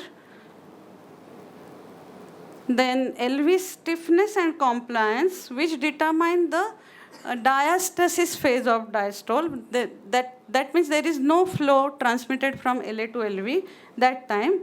Then end of this curve is again LV stiffness and compliance, decide this LVEDP. Try to understand this. And this function determine and push the blood from LA to LV and cause E wave on echocardiography. So what is diastolic dysfunction? Elevated LVEDP with normal EF. That is very important, and that is why we were misled all these years. That ejection fraction is normal, so no problem. But that is not the case. And normal LV volume. In systolic heart failure, we know that heart is dilated. There is great amount of fluid in blood in LV. But here there is normal LV volume, but there is increased LVEDP. So how do you study this under echo? I don't want to complicate this matter, but just to, now you people are entering into this area, so it's very interesting actually. So by studying this tissue Doppler, that is, this is the mitral valve, and when you put cursor over here, what you get is E wave, which is initial filling of ventricle, and A wave. This should be the normal shape and size of these waves. And when you study this blood flow velocity over here, now we saw tissue Doppler velocity, now this is blood flow velocity. This will give you this initial filling E wave and A wave. Okay. And when this E by A, this is the main crux of this topic, E by A and E upon E prime. So when this is more than 2, that means LAP is increased. And this, when the cardiologist label this report as raise LA pressure, by that he means increase E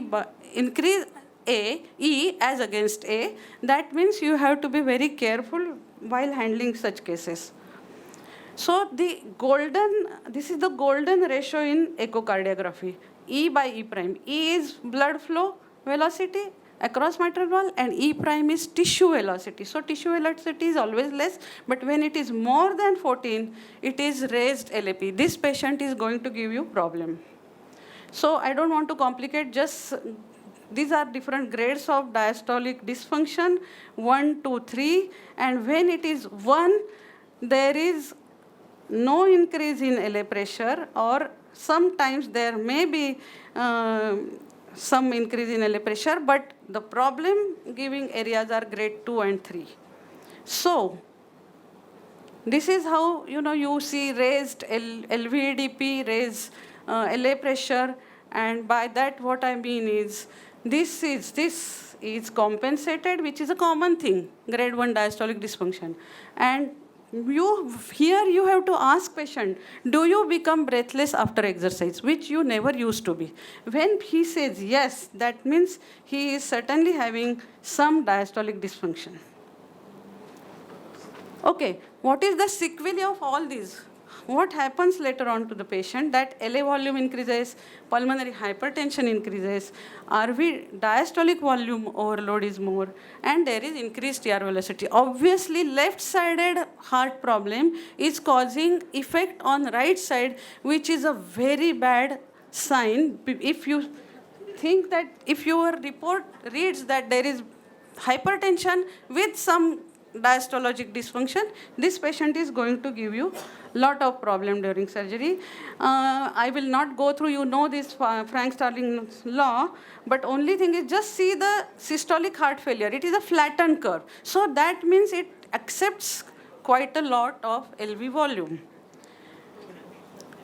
Another important concept, that this systolic heart failure it is very sensitive to afterload. So if you reduce the afterload, the LV is very happy when it is systolic heart failure is there.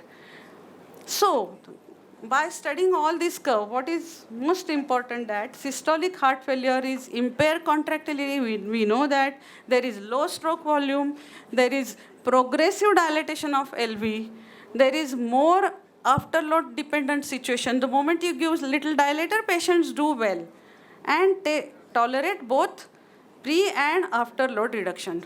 But when it comes to diastolic heart failure, there is slow LV relaxation, there is sleep LV pressure volume curve, which I will show you soon because of increased stiffness. This is more preload dependent rather than afterload.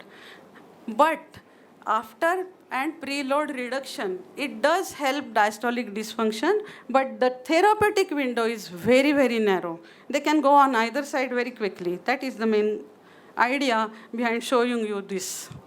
Now, this is what I mean by steep curve. And that is why when diastolic failure patient comes to you, you have to really treat him, manage him perioperatively in a different way as against left ventricular systolic failure. So what is the practical tip? Whenever there is diastolic dysfunction, don't reduce his preload considerably. Don't give vigorous diuretics. And accept PCWP little high. Doesn't matter. But then how do you manage these cases? Give mild lucitropic drugs like milrinone, levacimendone, or Dobutrex. This is another important concept. When patient is in grade 1, okay,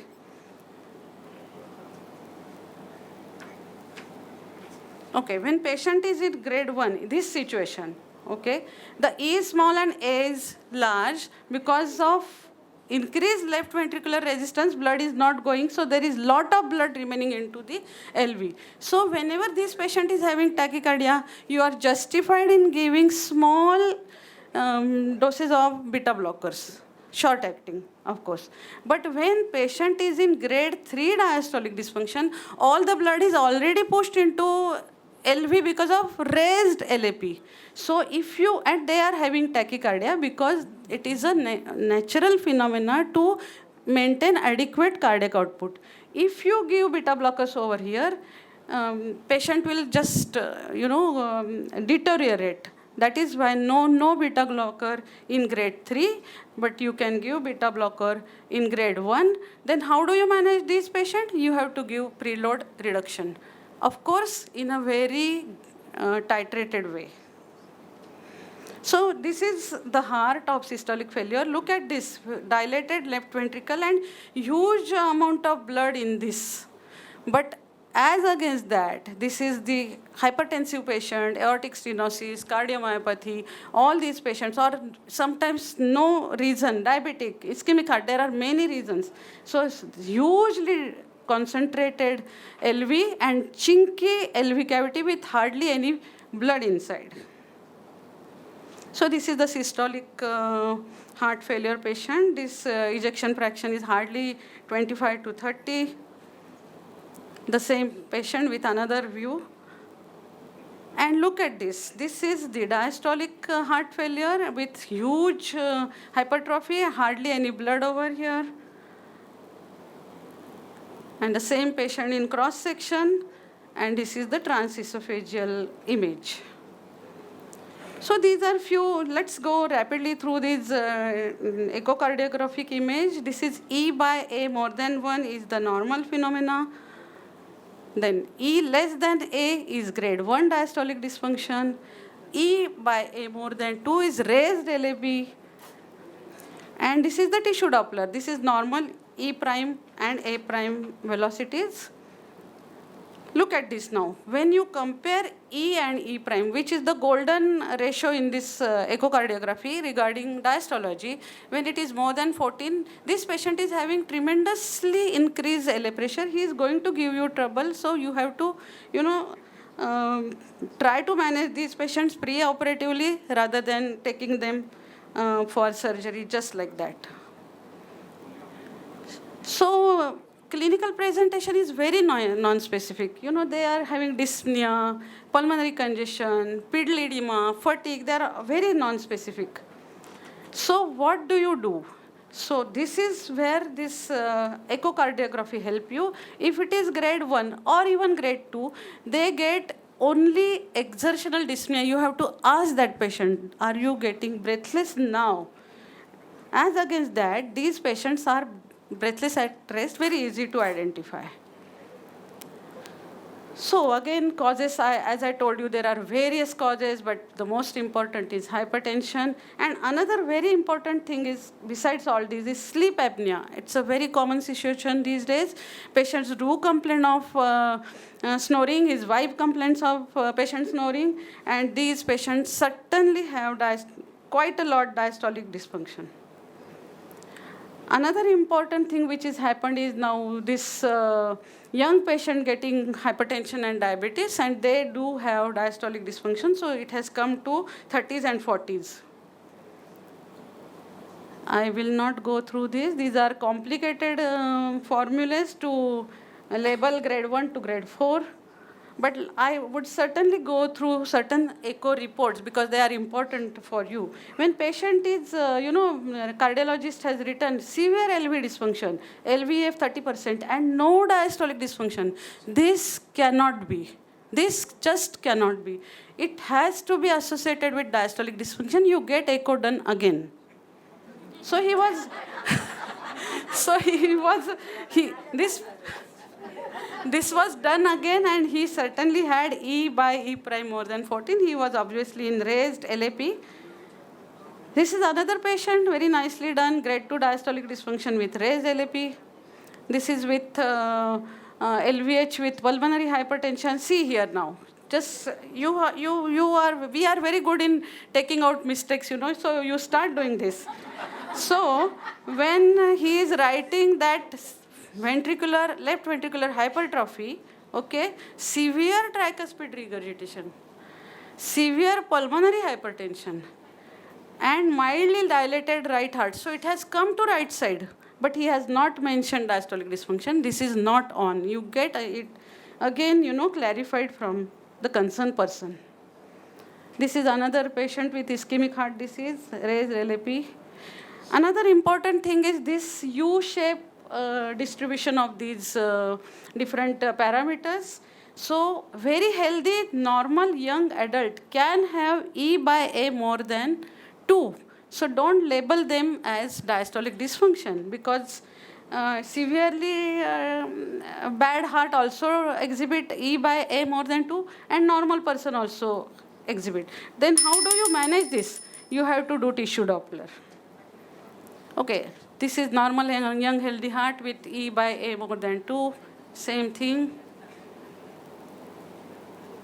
These are all my cases done in my own echo lab. This is with grade 1.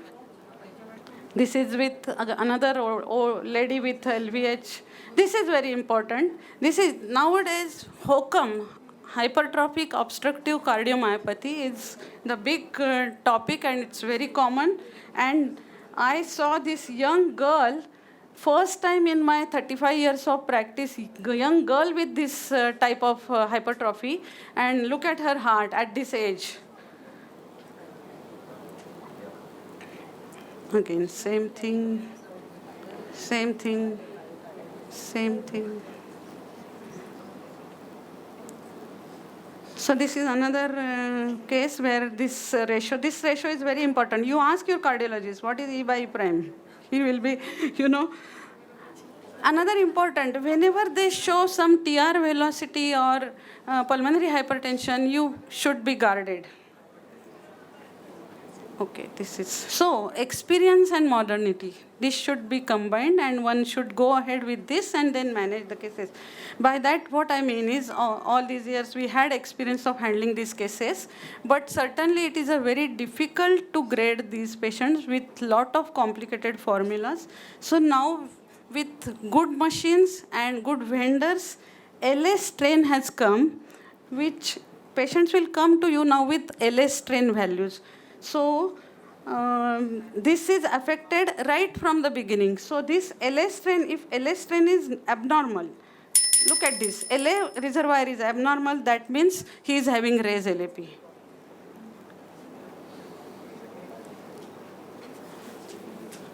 So unlike systolic failure, diastolic there is no specific treatment. Aim is to treat underlying heart disease, hypertension or coronary artery. Afterload reduction, improve relaxation and cardiac output. So they are usually on these drugs, Preload reduction, reduce congestion, but mild diuresis. If patient is in atrial fibrillation, rate and rhythm control are important because kick is important. And just mind well that this therapeutic window is very narrow. Okay, I just told you that systolic heart failure is always with diastolic heart failure. Just ask your cardiologist which is dominant so that the treatment changes. One has to give adequate sedation, optimum analgesia, avoid vasoconstriction, prevent rise in afterload. We know this depth of anesthesia, but I wanted to impress upon this warm IV fluids. This is very important, and adequate PEEP.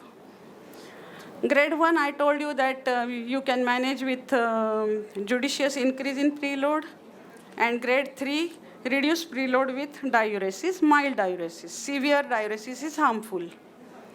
Mild afterload reduction with lisinopril drugs, I have told you. There is one study that isoflurane is better than sevoflurane, and inodilator, dobutamine, and milrinone are important. Again, I am telling you again and again, severe afterload reduction is harmful. I have just told you that you can give beta blocker in grade 1, but don't give beta blocker in grade 3.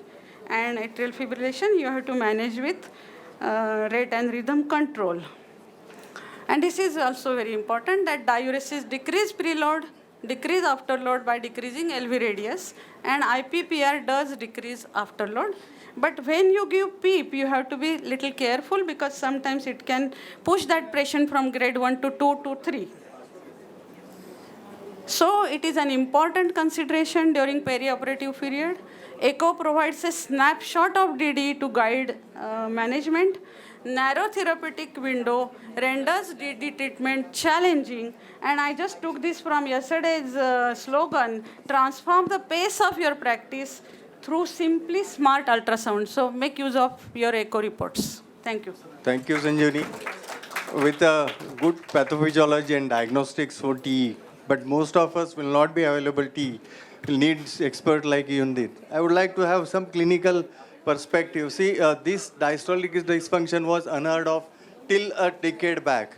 This is the typical, if you look at the clinical, the demography, these are typically above age of 70, having long-time diabetes, hypertension, renal diseases, and this is a systolic hypertension, and then they have got a pulse pressure more than 70, diastolic is less than 70. This is the rule of 70, which says this is typically common above 70 in male and female patients.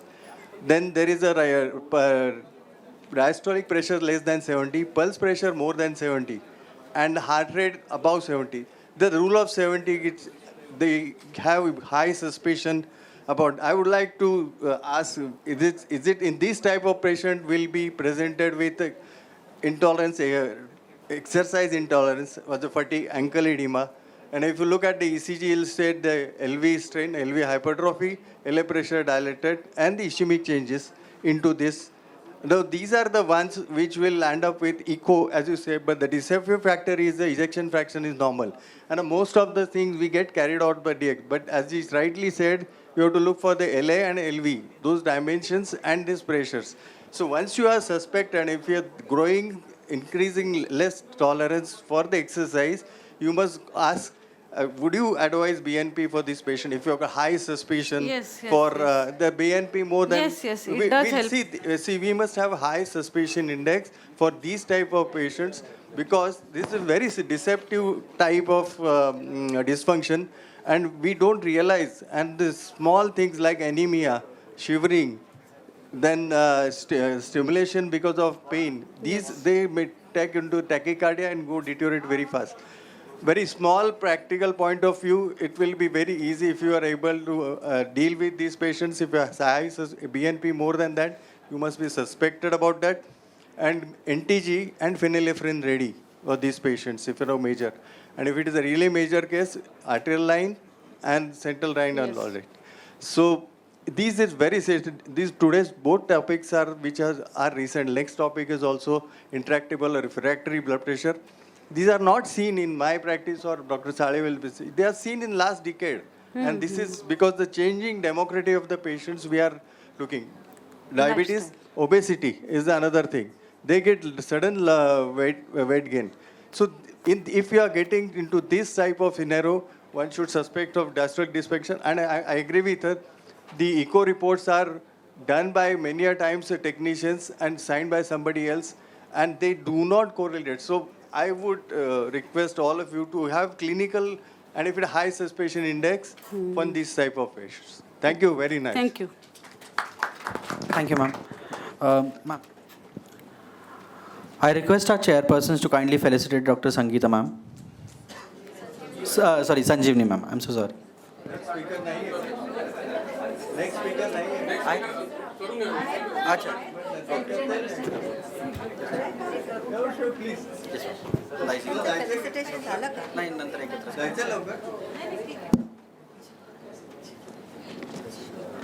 How do you do?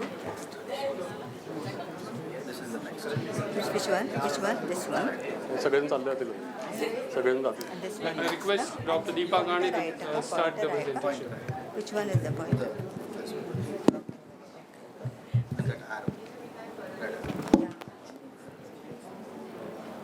Good evening and thank you, Madam Pradnya Balerao and PROACT organizers for inviting me.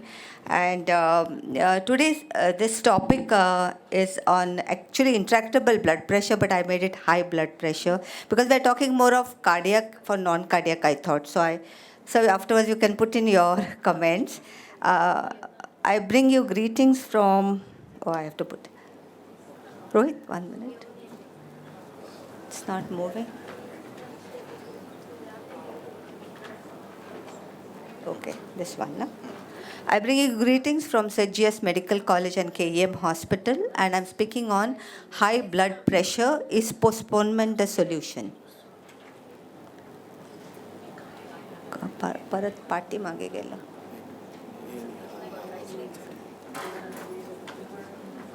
Okay, in India, the prevalence of hypertension is 28 to 32% in the urban population and 27.6% in rural populations, quite high. And we all have experienced it that every third case of ours is hypertensive. Uncontrolled hypertension constitutes a major reason for cancellation of elective surgeries. The American College of Cardiology and the American Heart Association list uncontrolled systemic hypertension as a minor predictor that has not been shown to independently increase perioperative risk. And they have told this already in 2007 guidelines, and still we keep on postponing cases for hypertension. So just look at the whole literature and we can discuss.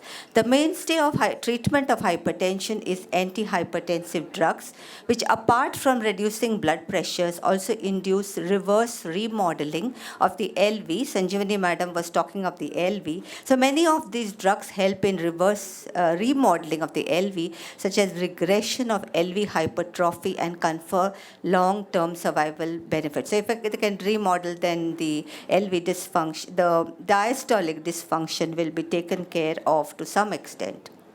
And there is very little evidence of admission blood pressures less than 180 to 110 causing any adverse perioperative complications. This is highly controversial. If I was sitting on that side, I would like to pounce onto the speaker because we wouldn't like to induce patients with such type of pressures. And there is little benefit to be obtained by deferring or cancelling elective surgeries if blood pressure is less than 180 by 110.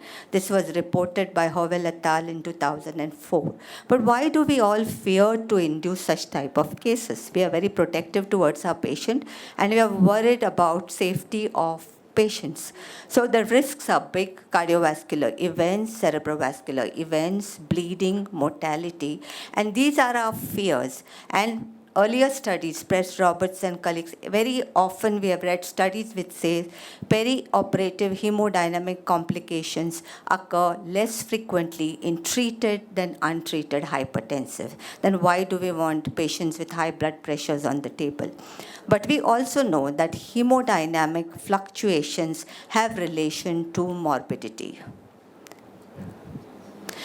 Khetarpal and colleagues have studied patients and who have reported that with sustained adverse cardiac events are more likely to experience in patients who have episodes of MAP going less than 50 or MAP decreasing by 40% or heart rates increasing. There is very little evidence in literature on intraoperative hypertension and perioperative morbidity. Now, the present guidelines, if you see earlier we used to say 140/90 is good control. The present guidelines, the normal is 120/80, less than 120, less than 180. Pre-hypertension is 120 to 139 systolic, 80 to 89 diastolic. Stage 1 is 140 to 159, 90 to 99. Stage 2 is 160 and 100. And more than 180 by 110 is critical or hypertensive crisis. So if you see, the ACC has brought down the blood pressures, the normal blood pressures. So what is resistant hypertension? If you see the 2018 guidelines compared to 2008 guidelines, they have made some changes. They said the revised definition of resistant hypertension is more descriptive. It notes a commonly used and effective 3-drug combination. Commonly used drugs, one is a diuretic, second is a calcium channel blocker, and third is the AC inhibitors or the ARBs acting on the RAS system. They also have effects on remodeling of the RLV. The white coat hypertension is excluded from this definition of resistant hypertension. White coat, what is white coat hypertension? When the patients go to the doctor's office, the clinic, the BP is very high, and when they come home or they are at leisure times, they are fine, then BPs are normal. If you check their ambulatory blood pressures, they are all normal. That's white coat hypertension. I'd like to mention one more type of hypertension, which is called masked hypertension. When the patients go to the doctor's clinic, the pressures are normal. It's exactly opposite. There, the pressures are normal. Their pressures may be high at home or during ambulation. So ambulatory blood pressures sometimes tell us about masked hypertension. This is just an additional point. And medication non-adherence needs to be excluded before diagnosis of resistant hypertension is established.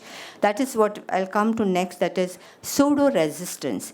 So many of the causes of resistant hypertension are not real. There are different reasons, like atherosclerosis in elderly, white coat effects, poor adherence, which is very common, especially in our type of population.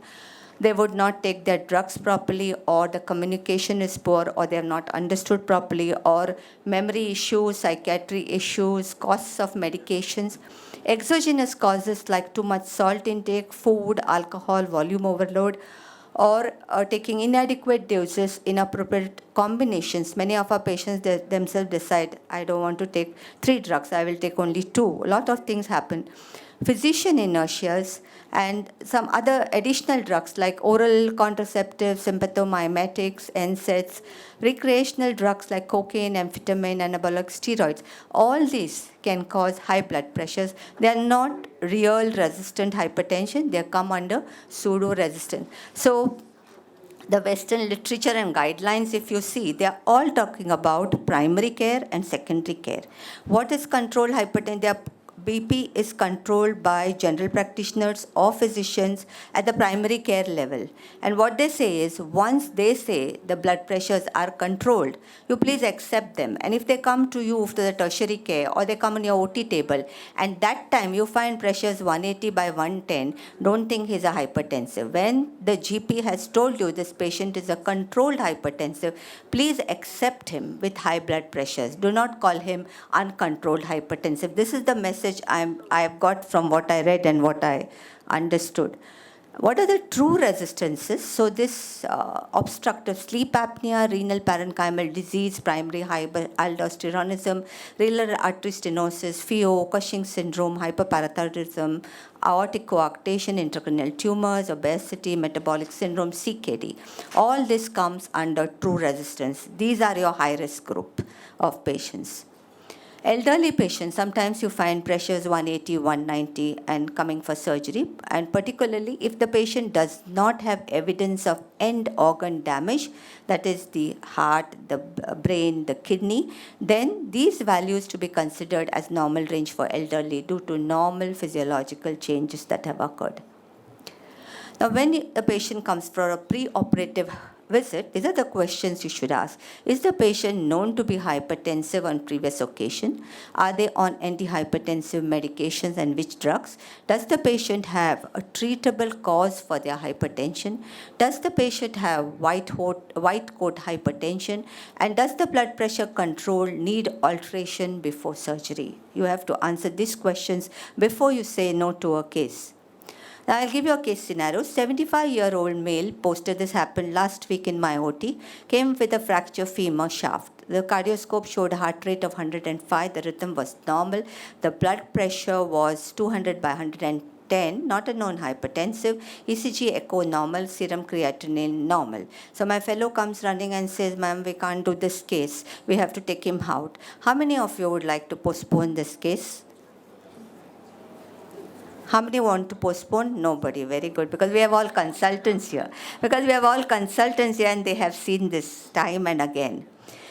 So all that we did was gave him 1 gram paracetamol, a fentanyl 50 micrograms, a femoral nerve block, and just see the blood pressures. Now it is 140, 80. Now who is he? The surgeon. Who's smiling? Is the patient, and that's my fellow. She's like post-on call. She just wanted to go home, but what is she doing? That's what she's asking. So anesthetists should gauge their concern for patient with raised blood pressure by a calculated mortality rate or rate of cardiovascular events for that patient and not just by the BP readings. The magnitude by which cardiovascular disease is reduced by treatment today for both hypercholesterolemia and hypertension is dependent on the composite cardiovascular risk and not just the cholesterol levels or the blood pressure levels. This is the present thinking. I remember just a few years back, anybody's cholesterol is little high, all cardiologists will put on statins. Today they are just thinking, that's why everybody said, what did ACC say first, what did ACC say now? Same thing is happening about blood pressures.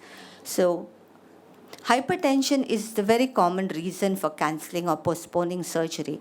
But imagine the inconvenience that we cause to both patient and see the surgeon on one hand, what's happening to him, his blood pressures are rising there, the cost, and finally, what is happening to the national economy. We are affecting it in some way or the other.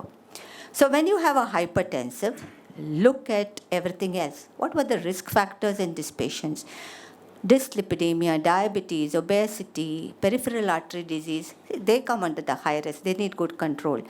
They have ischemia, LVH, arrhythmias, congestive cardiac failure, hemodynamic instability, or they have CKD. CKD is very common in hypertension. 45% of patients will have CKD, 60% will be obese. Cerebrovascular disease, stroke, look at them more carefully. Just don't go by numbers. Just the numbers high and everything else is okay. We have to think that we need to do this case.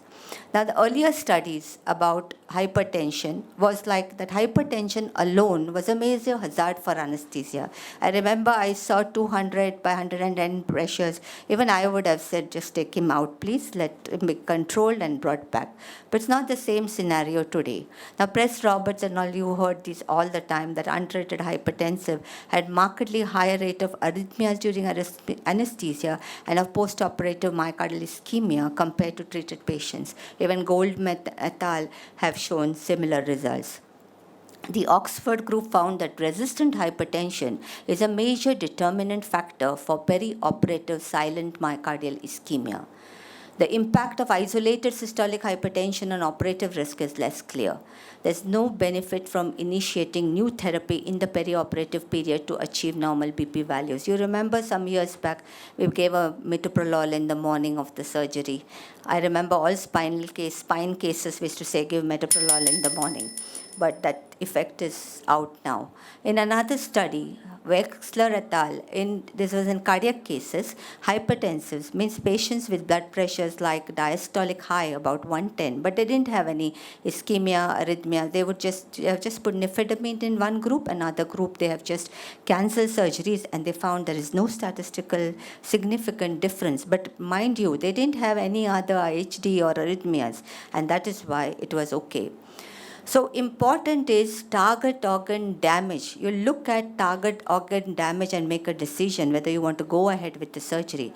And this is a benchmark study which you should all know, the NPRESS study, where they have, this is done in 9 French university and non-university hospitals, and they have used individualized management strategy aimed at achieving a systolic blood pressure within 10% of the reference value, or versus the standard management, and where they have found that the results are much better when you have individualized therapy. So I'm coming to that the take-home message is individualized therapy, case to case, and pressure changes, not much, 10% to 15% from baseline from either side. That is the mantra for hypertensives. So again, risk, but where you will definitely delay elective surgery, where you have multiple risk factors with high blood pressures. Stage 1, stage 2 hypertensives can proceed with surgeries. Now, all these people who have diabetes, CKD, all that, pressures 130/80 should be the goal.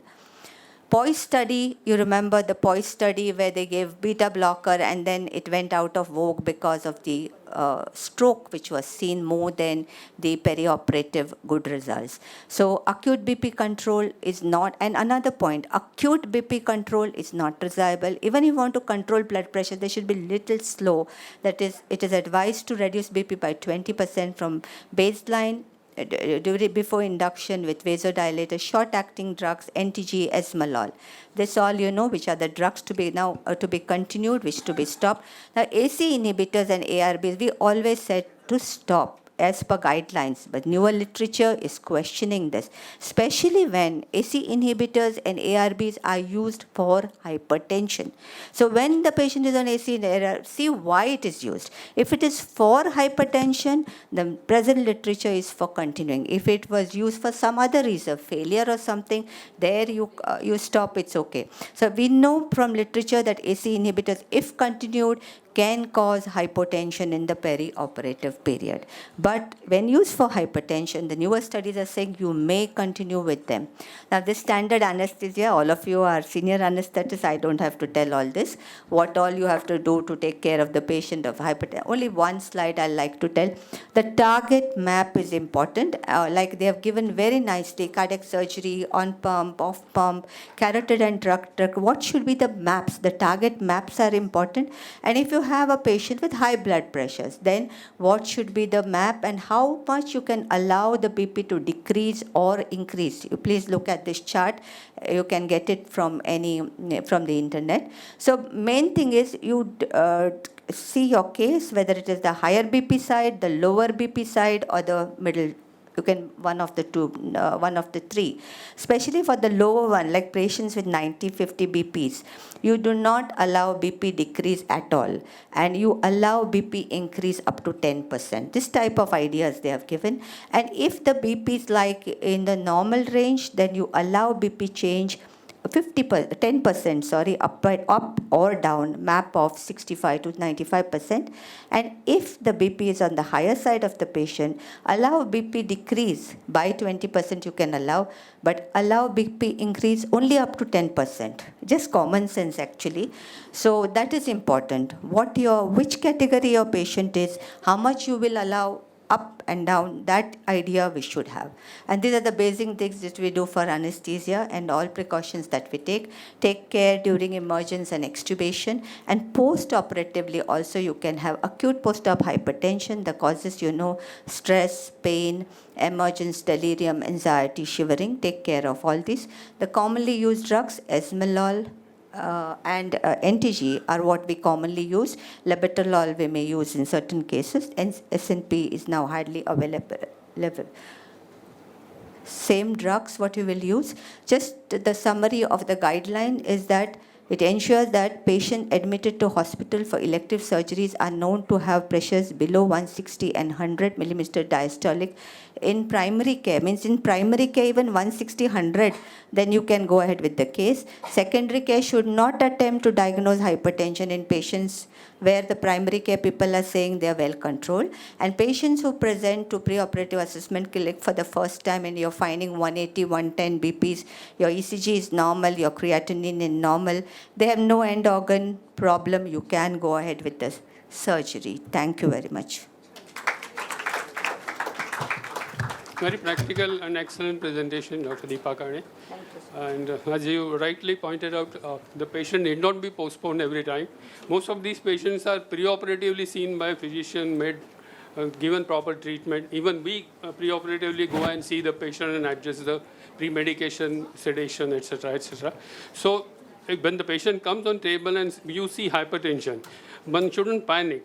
In fact, if at all you find pressure pretty high, 200 by 120, etc., wait. As you said, you can give some sedation. These days we have dexmedetomidine available. That can be tried. Or you just change the sequence. Do him later. Bring another patient in. Get him operated. And this patient can be done in a later time. That is one. Number two, these hypertensive problems create problems in certain surgeries like carotid endarterectomies, aortic surgeries, dissections.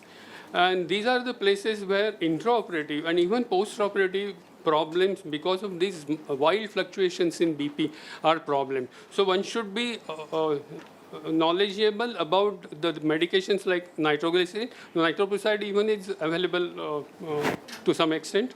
And the dilution, the dosing, one should be conversant with. And one should aim at looking and seeing the drugs being used and try to understand the use of it. Drop in BP, as you said, mean BP shouldn't go below 65, though the patient is normotensive otherwise. But less than 65 mean pressure creates more problems. So one shouldn't see a BP of less than 65, mean of 65 intraoperatively. These are some of the points I would like to mention. Thank you. Thank you.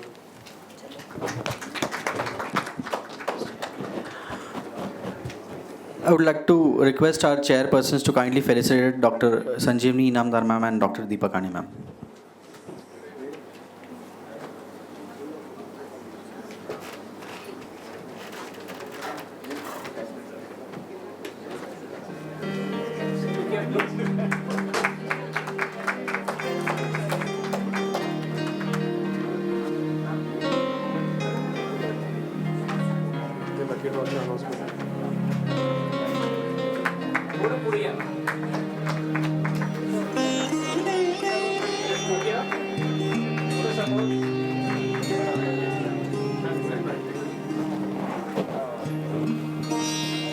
Thank you, ma'am.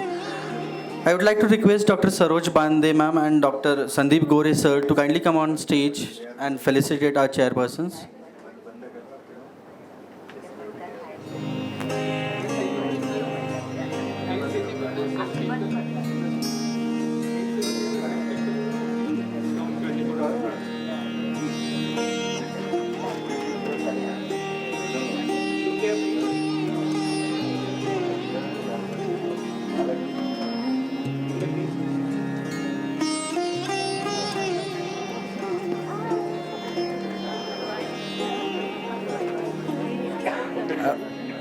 Thank you, sir.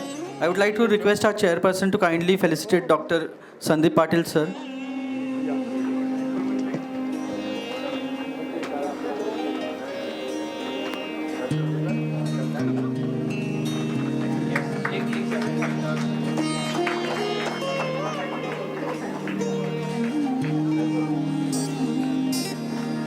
Thank you, sir. Hello. There's one announcement. There was a lucky draw at Neon stall, and there are 3 lucky draw winners: Dr. Shraddha Nair, Dr. Nilima Gande, and Dr. Sandeep Gore. Please collect your gift from Neon. Yeah.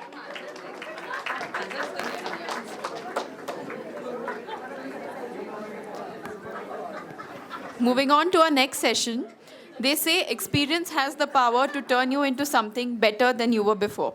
As doctors, and more so as anesthesiologists, we are constantly being faced with challenges and decisions, both inside the OT and outside. On this note, I request Dr. Suchitra Nikam to kindly come up on the dais and start our next session, a panel discussion on hardcore lessons learned in freelance practice, beating the blues.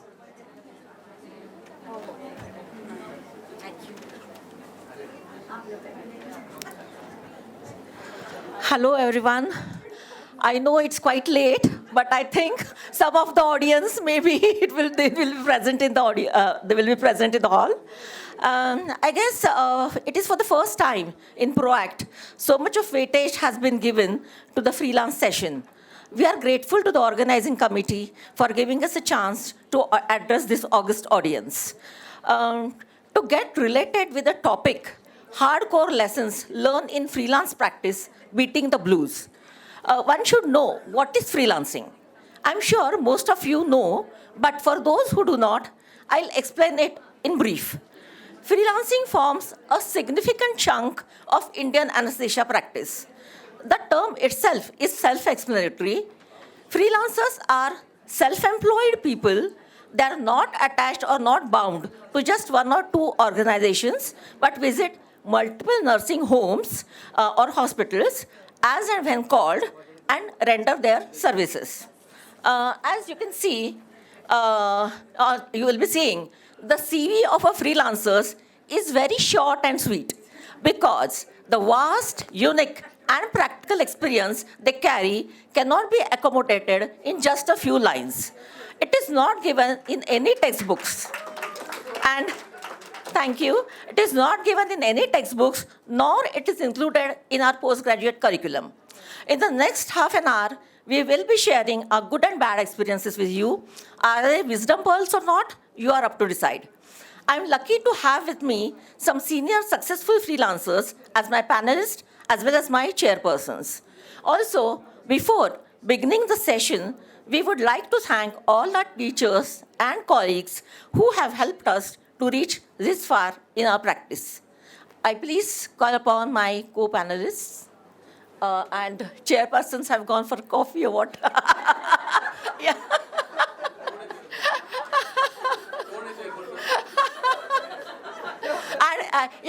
And see, this will be a very informal session, so you can all relax, and we will be, many times we will be drifting to Marathi also, so bear with us.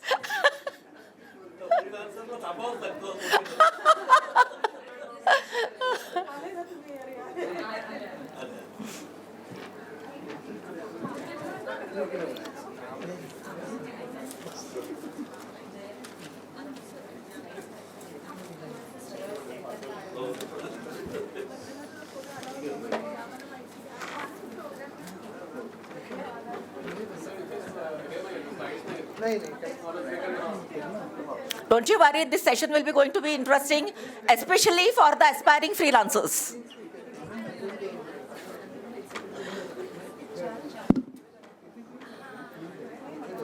Char.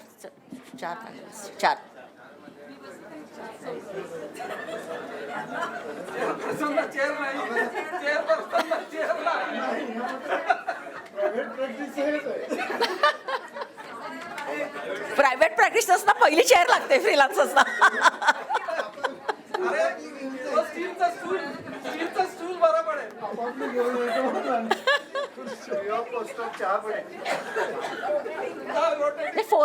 Four आहे ना, 4 5 नको, 4च पाहिजे. Yeah, but who is going to call the panelist? Shall I call? Yeah, I call upon the stage Dr. Sanjeev Sane, Dr. Seema, Dr. Sanjeev, sorry, Sanjeev Shinde, Dr. Seema, Dr. Neha, and Dr. Vandana.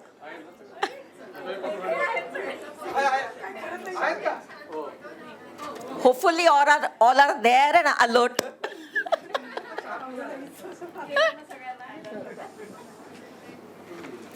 So, Sanjeev is the most senior amongst these, and he will be our opening batsman.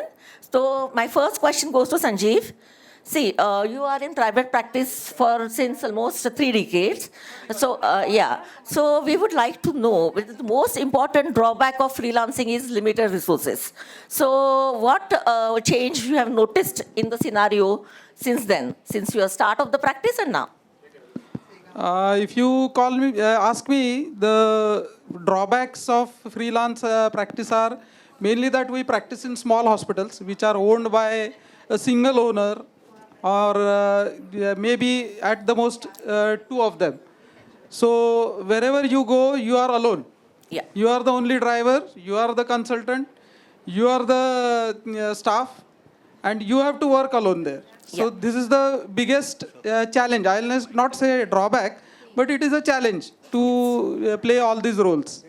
And whenever there is a mishap or whenever there is any complication, help is very less because the hospitals are small. Yes. And the staff is not very well trained or optimally trained. Yes. And equipment and facility wise, many times it is not up to the standards. Yeah. Nowadays it has improved, but still many times it is not up to the mark. So what advice you will give to the newcomers especially that because when they will be visiting the nursing home, which they are not familiar with, so what challenges they will be facing there and what they should carry with themselves? Because many a times we go there and we see that this drugs is not there, this particular equipment is not there. So do you advise that the people at the beginning at least they should carry the equipment? Yes, not even the beginning. Even today, I carry with me my McDoshi blade. Yes. I carry with myself 3 LMAs and even a small pocket pulse oximeter.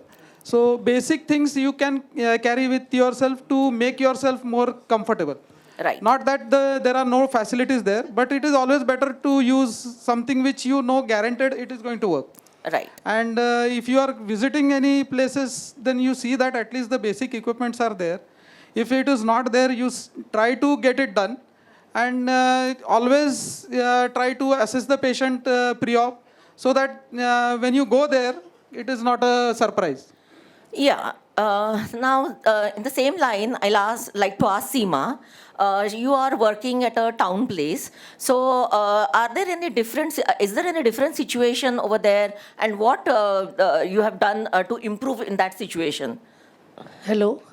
Hi, all of you. Thank you for inviting me, PROACT and ISA Pune. I am Dr. Seema Ranade, and I have been working in a taluka place for the past nearly 30 years. Me Kokanat based hai.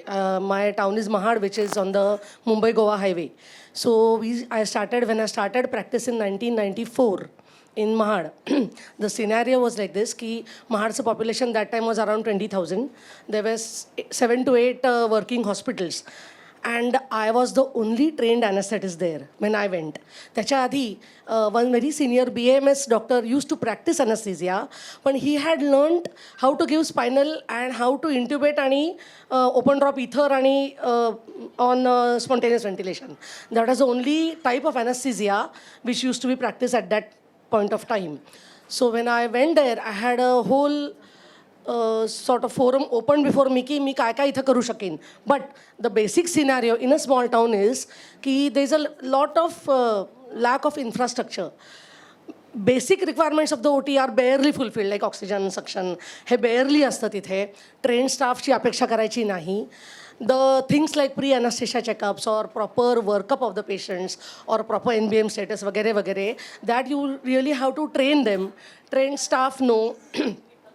There were at that time no CT scans or MRIs or 2D echoes. Fortunately, because my husband is a trauma surgeon, there was a blood bank which had just opened up. So we had that as a backup. And basic monitoring जे असतं pulse oximeter ते काहीही नव्हतं. So with bare minimum I entered the scenario at Mahad in 1994. That is how it was. Yeah, but now the scenario has changed quite a lot. The medical legal problems they have increased a lot. So that time, do you think that it is the right time? You should learn when to say no, because you know that if you know that this particular case is not to be done in a small town place, then it's better to say no and it's better to shift the patient. Yes. What's your opinion on that? Yes, I'll come to how I remedied those things now. So initially, in the first few years, I formed a few protocols. प्रत्येक hospital आहे की preload the patient असं करा NBM अमकं. So I formulated a few guidelines. Most of them were with it. They just needed a backup plan, or they just needed somebody to tell them. Then better monitoring system. So a pulse oximeter in every OT. Initially I used to carry my own pulse oximeter bag and एवढं मोठं kit असायचं माझं. So it was very hectic and very cumbersome. At that moment of time, the rural hospital of Mahad was also full-fledged working, and we had quite a spate of snake bites and scorpion bites also. So मला intubationला put the patient on a venti. Venti माझ्याकडे अगदी जुना घैसाचा जो होता basic अगदी. So I used to use that as though that ventilator was made for the patients, for those patients. We have saved so many. Because Dr. Bavaskar, you all must be knowing Padma Shri Dr. Bavaskar. He's from my town. I'm so proud of that. So between him, me and the person at RH Mahad, we managed to formulate a plan for snake bites. Now, like you said, like ma'am said, when to say no, the when to say no has two parts. No at that moment of time can keep me patient na thoda, I'll optimize him and then we'll do the surgery. And no means total no. He has to be referred. Yeah. So optimization you all know कि no NBM status नहीं है, अमका है, खोखला है, ताप है वगैरह वगैरह. But when to say no in a small town place, morbidly obese, more than one system involved. He has COPD, he has past history of diabetes है, recent heart attack आलेला है, and he has got a very bad neck femur है, or a very bad some intestinal obstruction है. He's not maintaining his vitals. I'll just interrupt. So if you know beforehand that this particular patient is high risk, then you can take the decision in a non-emergency case. For emergency case, you have to give the patient, because anyway, it's very difficult to reach that particular patient to a higher center, a tertiary care center. So coming to Neha, advantage of, can you tell us in brief advantages of group practice? Because we have a very untrained OT staff most of the times. Hello, and as Anjali Kusurkar madam said in her oration, that the most important help is our second anesthetist. That is the most important help available. So can you tell us advantages of group practice? Yeah, definitely. I think doing practice in a group has more advantages than not doing it as single-handedly. Basically, nowadays there is a travel problem and then time management problem.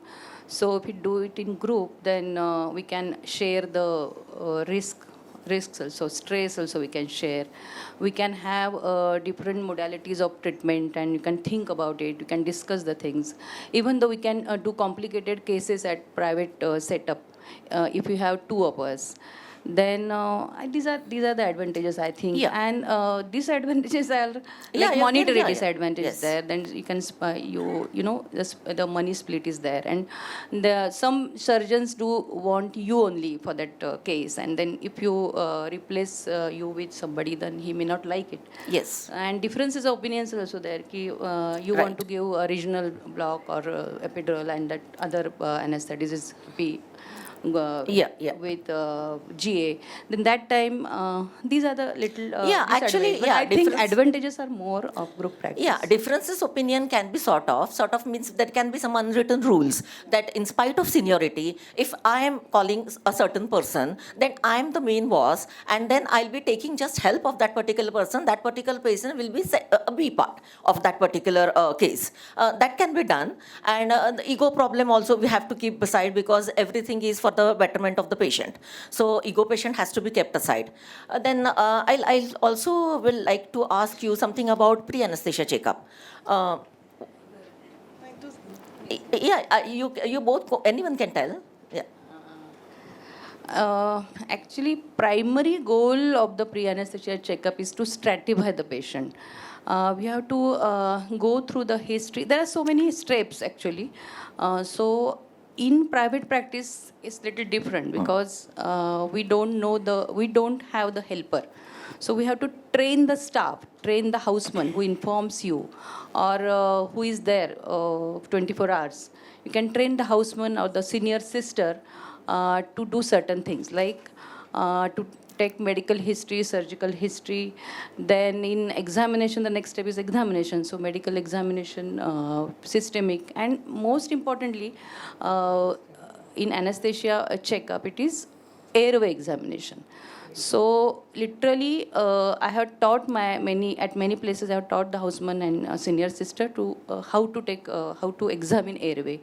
So nowadays there is WhatsApp, so you can just ask the houseman or sister to click photograph of investigations paper and then just inform you.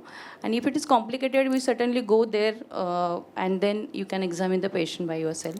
But for airway, see, there are many things we can teach, like the layman thing or the long actually, form of we those don't go things. into the details of that. Yeah, because I know, everyone- but certain things which are very broad, and you can just tell them how to take. So we can teach the people. Mento-higher We can distance teach or the thyro-higher staff over there. distance, and Yeah. you can judge the this thing airway, which is difficult or not, before the surgery. And as a pre-anesthetic examination, we can certainly teach them, and then accordingly we can further go. You can advise about investigations and what more things to do about these patients, and then finally plan the anesthesia. Yeah. One more thing we can do in pre-anesthesia checkup, which goes to the group practice. In our group only, if we form a group and if we appoint some person who can do the pre-anesthesia checkup, he can, if he has the place, he can do some sort of OPD. And if the patients are referred there, and if that person is from your own group, then you have more faith in that particular person, and it becomes easier. But sometimes, many times in freelance practice, it is not easy. The patient gets admitted on the day of the operation only, and no one has checked that in detail. So only thing is that you have to train yourself, you have to train your eyes, brain, and ears, and you have to take some quick history and quick refer the paper quickly, and you have to take the decision. That is the most important thing for the freelancers, because many a times we don't get to see the patient beforehand, and we have to take the decision on examining the patient on table. For major case, we can understand, we can do all these things. But problem can arise in the minor case also. Suchitra, I like to add on this. Point of group practice. There are two more aspects of group practice which I myself have managed a group of 8 anesthesiologists. Okay. You can put a proposal to big corporate hospitals that we will look after the anesthesia services. Yes. You don't bother about it. So they outsource you for their anesthesia services. Okay. So naturally the entire anesthesia calls go to that group. Yes. And if you can plan out a schedule properly, there is no question of ego. Yes. There is no question of remuneration getting problematic. Yeah. And of course, when there is a requirement of help, your own qualified, known colleagues will be there to help you out. Right. Then you can solve the problem of locum. Supposing Madam Kusurkar Madam told that self-care point. Yeah. So in self-care, when you are having your own hobbies or all those things, you have a battery of consultants to help you so that you can be free without causing problems to your calls. Right. So I will advise for the newcomers that you better start group practice right from the day one. Outset. From the day one. Yeah. That is very peaceful, and stress levels come down very fast. Yes. And freelance practice is already full of stress. So why not take methods which reduces the stress? Right. So my next question goes to Vandana. Nowadays, medico-legal problems everyone knows about it. So what is the importance of consent? We won't be going into details of that because we already have a separate session for that. But what is, as a freelancer, do you carry some separate consent form? What is the importance of taking a quick consent? Can it be more elaborate, sort of verbal? How to gain faith of the patient? In PAC, one of the goal is to get the informed consent.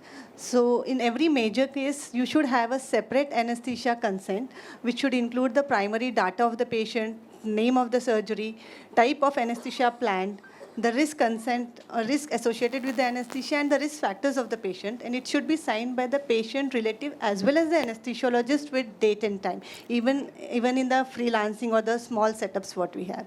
And in small setups, we don't have the ICU backup most of the times. So we always, most of the times, inform the patient that he may be needed, if needed, he'll be shifted to the ICU, and that in the consent, it should be mentioned. And it is good if you mention the name of the tertiary center ICU backup with the choice of the patient, because now every setup has 2-3. Now in Hadapsar, we have Noble, Sahyadri. Few patients, they want to go only to Sahyadri, some patients want to go only to Noble. So if you inform them, if you get them this thing, which ICU setup you want to go, because once the patient goes to ICU, it is about the money issues. Yeah. So it is always better to ask the patient, if at all needed, which ICU you want to go, and you mention that in the consent. And transparency of the facilities which are present in that particular nursing home, you have to be very transparent about it. Don't commit anything extraordinary, and you have to be very transparent about it. I also take the consent about the blood transfusion if it is needed intraoperatively. Yeah. That is one part. And if the patient gives you the history of allergy, it is important that you discuss or give us a minute to the patient that different kinds of drugs will be given to the patients during anesthesia and all. And you assure the patients in your PAC and the consent itself. And I don't carry as such the anesthesia consent form to the different hospitals. But in case the patient is a high-risk patient, in their own consent, the hospital consent form, you add the points. Right. And then inform the patients. Yeah, you can write in your words and you can take the separate consent again. And the consent should be in the language of the patient, suppose Marathi. Yeah, So you yeah. Explain it in the Marathi and then write it down. Yes. And safe anesthesia is the corner point of everything. So safety is a journey. It's not a goal. Yeah. So and what about- anesthesia consent is the very beginning of the important safety. thing, It is and the we have beginning. to, however, in hurry, we have to check that. You have to And check about the professional indemnity, many people, they are not very much bothered about professional indemnity. So Yeah. We all freelancers also should have equal good amount of indemnity. You should also be associated with the different groups. We have a Hadapsar Medical Association, there we are associated with. They really come very quickly. We have experienced this with our own Hadapsar group anesthesiologist. And we also should be associated with ISA. exactly, many are not bothered to get registered with ISA. So before beginning your freelancing practice, you should plan this also equally well, that you are associated with the association and then you begin your practice. Exactly. Thank you very much. Now to Sanjeev, can you tell us something about financial independence? Because in freelancing, there is variable amount of, the monetary benefits are variable. Yeah. So Ultimately, we are practicing to earn money. I mean, nobody is here to do charity. And freelancing is like a daily wages job. If you go and work, then only you get the remuneration. True. You are not having a fixed job. True. So right from day one, you should have a clear plan about how you are going to earn the money and how you are going to make the money grow. we are going to double it. Spend comes at a later stage. So I would advise the newcomers. Sir earns and Madam spends. I would advise the newcomers that they should start investing right from the first month, at least little bit. It will make a habit to save some money. Take the help of some expert, a person who can guide you how to invest. Never put all the eggs in one basket.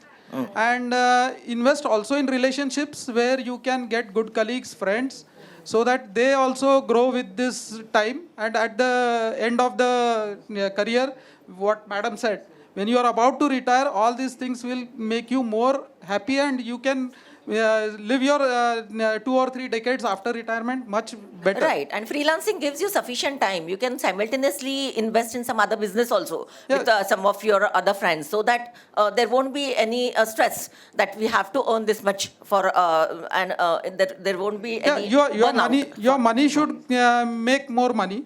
And another way which I grew my assets is that my surgeon colleagues and 8 of us, we got together and we started a private limited company and started a 80-bedded hospital. Okay. Now it's 16-year-old hospital, and in 16 years it has grown into an asset. Although we are not a corporate hospital and we are not after money, but still that asset has grown. So when I retire, it will work like a pension for me. Right. So this clarity should be right from the day you start practice.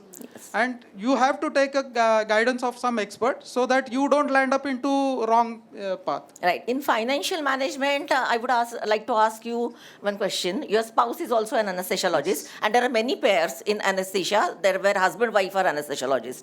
So both of them going in freelancing, is that a better idea, or is there should be distribution that one is in freelancing and one is in institutional practice? See, I'm very lucky to have Surekha as my wife, and both of us were into freelancing. But in the first year after marriage, we decided that one has to go into a fixed duty hour job, not a fixed income, a fixed duty hours job, so that the family is taken care, adequately taken care of. Yeah, that is a fairly good decision. After so many years, now she is a professor, she's at a respectable position, she's working for Maharashtra state government, and she's going to get a pension. So that is an important that is advantage. a soothing factor for me. Yeah, in freelancing. Here comes the expenditure. Like Kutsarkar madam said in the morning, that when we are going towards desert, that time the cost of the desert, we have to think about that cost of the desert. So if one person is in some sort of getting pension, then definitely the tension is less, because otherwise freelancers doesn't get any, do not get any pension. Suchitra, there are few advantages also for spouse as an anesthesiologist. Yes. Like madam mentioned, critical managing. Yes. So whenever there is any complication or difficult cases, I don't have to go outside to get my knowledge updated or to solve my problem. I have got a dictionary and encyclopedia at home. One more question I like to ask. See, you are the only male anesthetist in this group. So have you noticed any gender inequality in your freelance practice? I know that you... Suchitra, you are threatening me and then asking me the question. No. See, because once I came across one advertisement. It was from some hospital from Nasik, and it told that they wanted a male anesthesiologist. It was specifically mentioned, a male anesthesiologist, because they say that females take a lot of breaks, and then it is they are not very... So that... I disagree. Not because that I am alone here, but... but I will say that females are more sincere in their work. And if you say gender inequality always exists. If there is a 100 plus kg patient, a male anesthesiologist will be better to hold the job. And if you calculate as a general, both the female and male personalities are equally good anesthesiologists. Competency-wise, both are the same. But the inequality always exists at some aspect. In all profession, not only in anesthesia. And I dare not say anything because I have to go home. So my next question goes to Seema. You have your own institute. Looking at all the, when you own an institute, because I have also owned it, I know what are the advantages or disadvantages. So you have to do a lot of multitasking. So what things you have learned in that particular multitasking? So first of all, I should be thankful and blessed that we all belong to a branch where multitasking comes naturally. We are all natural multitaskers, probably. That is why we have all decided on anesthesia. Because when you have your own institution or your own hospital, you are the sarve sarva, ek thambi tambu, kingpin, everything. Apart from managing the anesthesia part, administration, staff management, troubleshooting, all the billing and whatever that comes with that. Apart from that, I also have a full-fledged COLS and BLS and BCLS and ECLS activity in Mahad. I intend to start a IRCTC there. I've already applied for it. It is in the process. You have to manage your own hobbies and you have to manage your own home. So when do we do all these things? Now, over the years, you realize कि या वेळेला हे करता येईल आपल्याला. It comes naturally because like I say, because we are anesthetists. Ki once sakalchi kama zali, you have induced the patient is very nice and happy and the surgery is going on smoothly. That is the time when I look at the hospital registry and whatever things needs to be done, form भरायचे, कुठे काय करायचे, पाठवायचे, पत्र पाठवायचे, whatever it is. Multitasking खूप महत्वाचं आहे, but you need to multitask.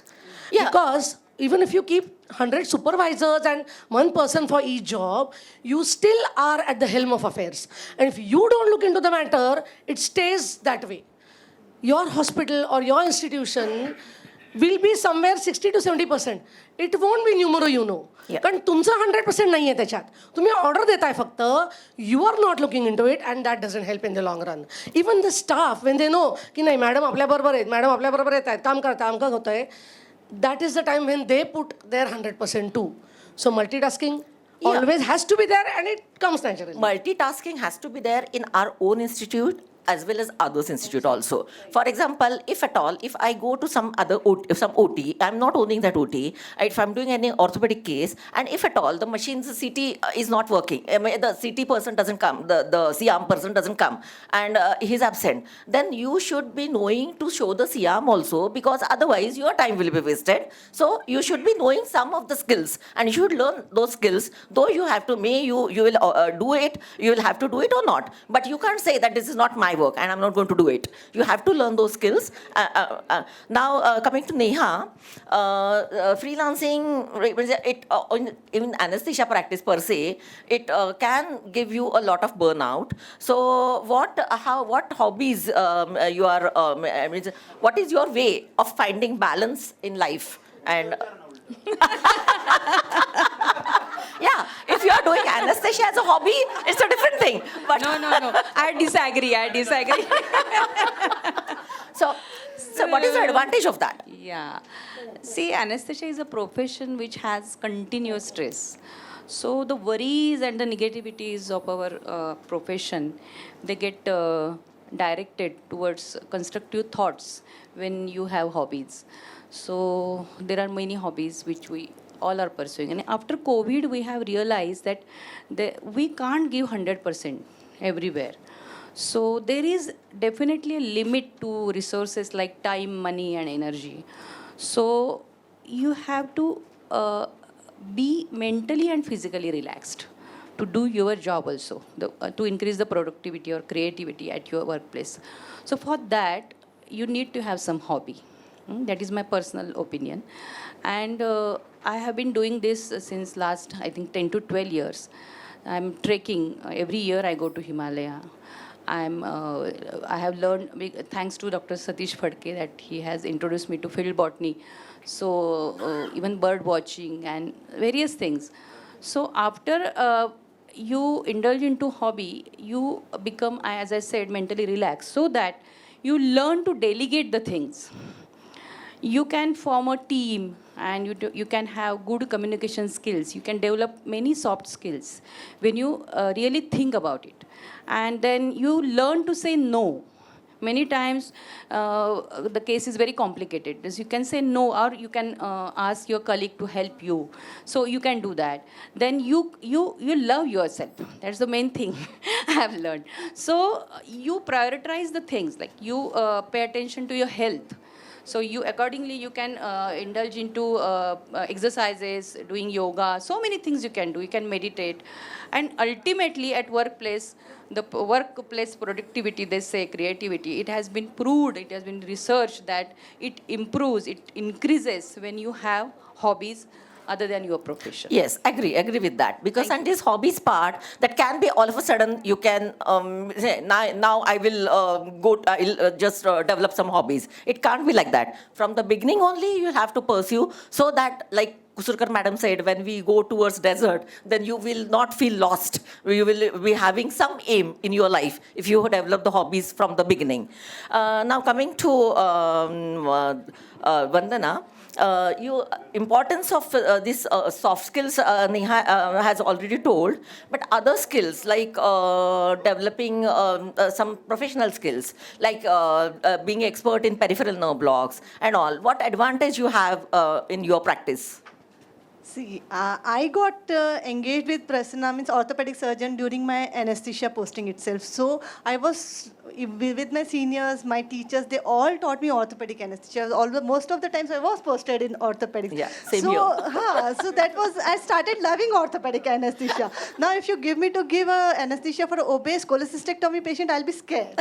But if you ask me to give a fracture patient, 90-year-old, I'm very comfortable with it, because I've been doing that I know that that is the circle of competency for me. Yes. And I have developed that competency circle by learning, means I have joined the AORA. I attend regular regional anesthesia conferences. I bought the first PNS in Hadapsar. Then I got, as soon as the nerve locator came, I got that. I went to Ganga Hospital. So that is the way I developed myself. Though I may not come on the stage, but I know everything about the regional anesthesia. I go on reading, seeing the videos, there's that.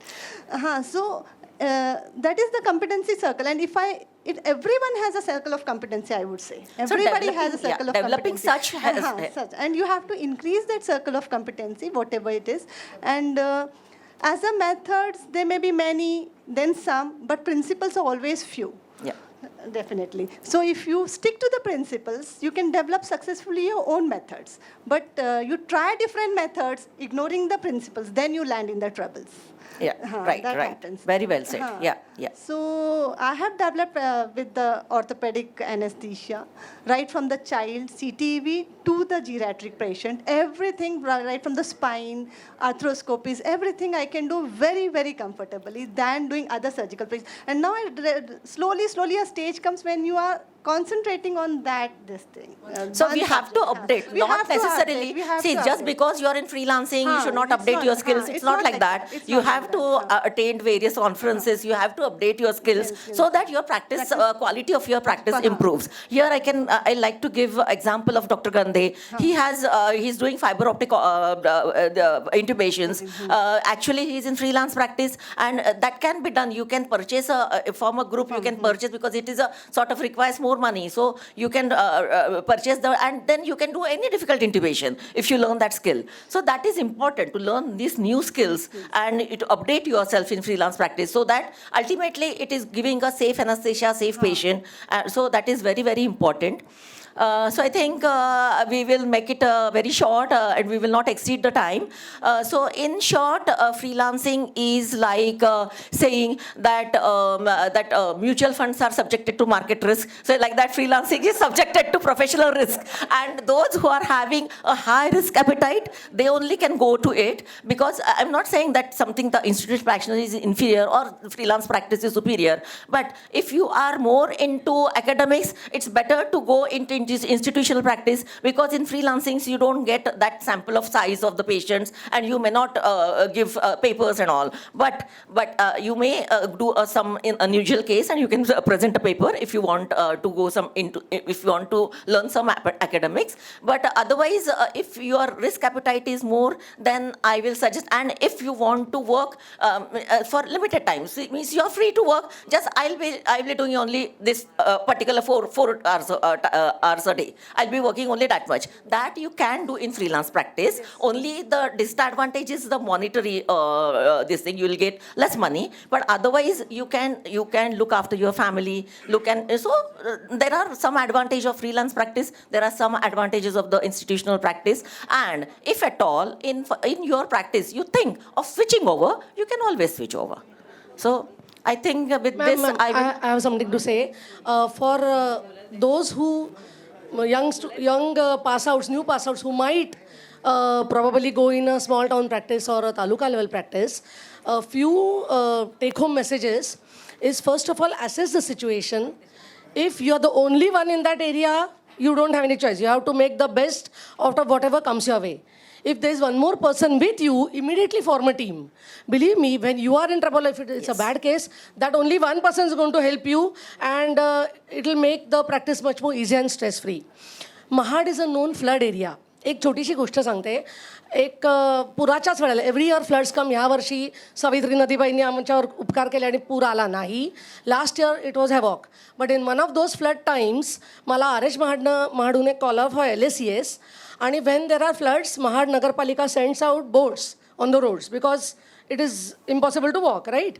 So तशी ती होडी आली घ्यायला मला. पण by the time होडी आली आणि त्यावेळेला फोन मोबाईल पण एवढे नव्हते, त्यावेळेला लाईट गेलेले असतात. It's not a very good situation. But like I told you, have to face the challenge and make the best of it. असं निरोप आला की त्या ओटीतच पाणी गेलेले आर.एच. महाडच्या.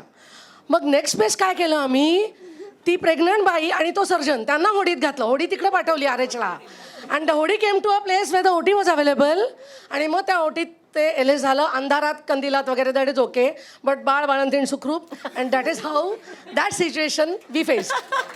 त्यानंतर 2 वर्षाचं एक मूल आलं, तर मागच्याच महिन्यात झालं. 2 year old चाइल्ड, 10 वर्षाचं नाणं गिळलेलं. We have in Mahad 1 or 2 persons of every pathi, of every subject. I mean consultants. So we have only 1 ENT fellow, and that day he was out of town. The general surgeon who was there, त्यांच्याकडे एवढं simple छोटे instruments किंवा काही नव्हते. Anaesthetising a 2 year old with a very small airway, आणि रडतंय आणि लाल झालंय सगळं. It is one big event. So the parents were very near panic, काही करा, अमकं ढमकं. So with very careful planning. सुदैवाने आत्ता ह्या 8-10 वर्षात अजून एक ॲनास्थेटिस्ट महाडमध्ये आला आहे. नाही तर पहिली एक 20 वर्ष मी एकटीच होते. पण त्या माणसाला बोलवलं. वी मेड अ प्लॅन की आय लुक आफ्टर द काय ते नाणं कुठे आहे, and you take charge of the airway. So once we intubated that बच्चू, I could see the coin stuck up in the oesophagus. But इतकं छोटं होतं आणि कुठलाही फोर्सेप जाईना तिथपर्यंत. मॅजिल झालं, अमकं झालं, लॉंग आर्टरी झालं. We just couldn't get. आणि भीती काय होती, if we try to do something it will go further down. It was quite a big coin. 10 रुपयाचं इज क्वाईट बिग ना. मग somebody thought of the Desjardins forceps. ते Desjardins हळूहळू नेलं, and I caught hold of it. माझं लक्ष फक्त त्या नाण्यावर होतं. The my assistant, the other junior anesthetist was taking charge of the airway. आणि हळूहळू हळूहळू हळूहळू करत ते नाणं बाहेर काढलं. So it was totally an anesthetist job, right from the induction to removal of the coin. पण असे इन्सिडन्सेस येतात. But like again I have learned की you have to make best of the situation. Yes. You take stock of the situation, you take the surgeon and the patients and the relatives into your confidence की हे असं असं आहे, हे असं करायला लागणार आहे. नाही तर तुम्हाला आमच्याकडे next referral is Mumbai Panvel direct, which is 3 hours. ते शक्य नसतं सो मेनी टाइम्स. मग अशा वेळेला असे अनेक सिच्युएशन झालेत. We have our spate of crocodile bites, and हे सगळं स्मॉल टाऊनमध्ये जे काम करतात त्यांना माहिती आहे. पण now to all the people who are in government institutions and all, मला तुम्हाला एक रिक्वेस्ट आहे की whenever we have students posted for MD NSC और DA, त्यांना कंपल्सरी 2 महिने 3 महिने रुरल एखाद्या हॉस्पिटलला पाठवा. So they should know how that part. जसं इंटर्नशिपमध्ये we have 6 months rural, so they should know how a rural setup is. चालेल, जरूर पाठवा माडला. नाही नाही, actually it is actually that is very true. Nowadays the newer we work as a team. They don't know आपल्याला सवयच नसती एकटं काम पर्टिक्युलर करायची. Gadgets are not there.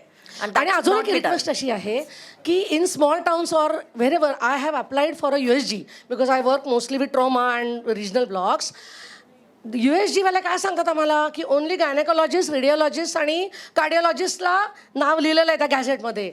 सो मी सगळ्यांना हात जोडून विनंती करते की अनेस्थेजिओलॉजिस्ट एक नाव घाला, म्हणजे त्यांना ते ओके द्या फाईन विथ इट. देन तुमचं नाव नाही आहे इथे अनेस्थेटिस्ट, तुम्हाला मिळणार नाही USG.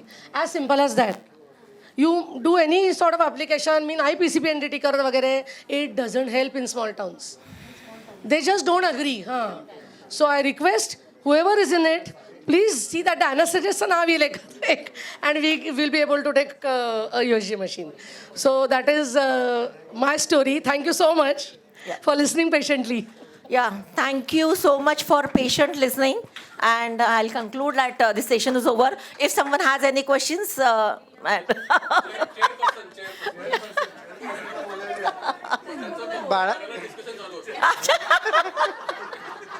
काय बोलायचं हे ठरवत होतो.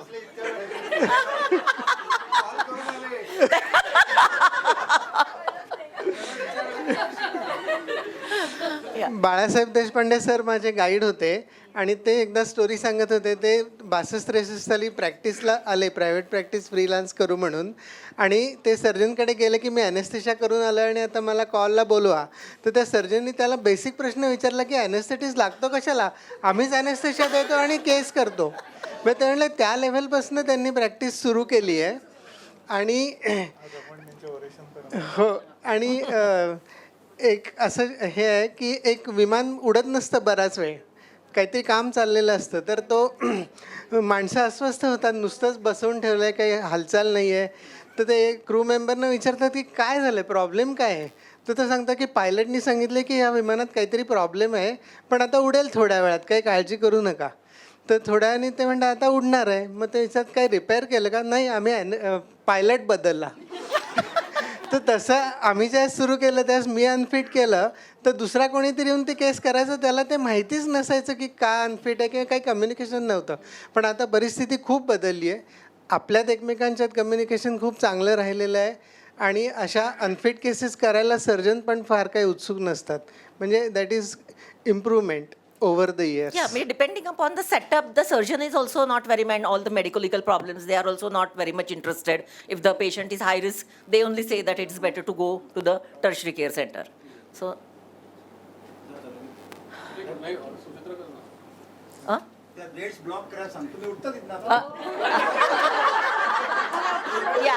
yeah, that is. हा फ्रीलान्सरचा डिसएडव्हान्टेज आहे. There is one important announcement about ISECON Maharashtra 2023 Pune, the 23rd annual conference of Maharashtra State Chapter of Indian Society of Anesthesiologists. You please save the dates. It is 6 to 8 October 2023, 2023. Please block the dates. 6 to 8 October 2023, we need a large number of registrations and we'll be meeting then.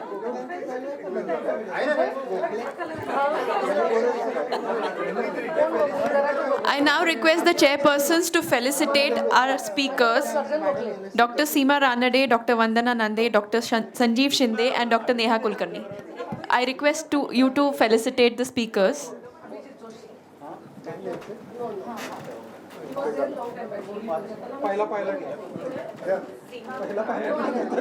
Sir थोडं पुढे या थोडं पुढे yes look here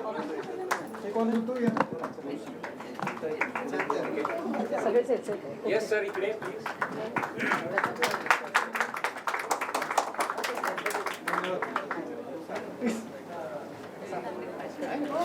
हे दोघांनी द्या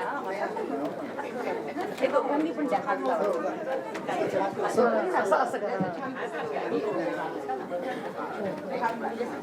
yes इकडे परत demand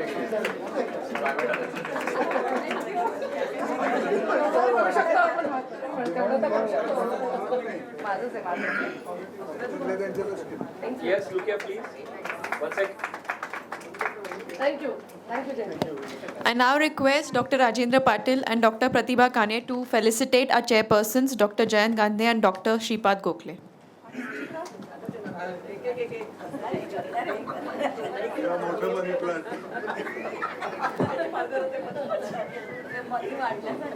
Yes, sir. Look here.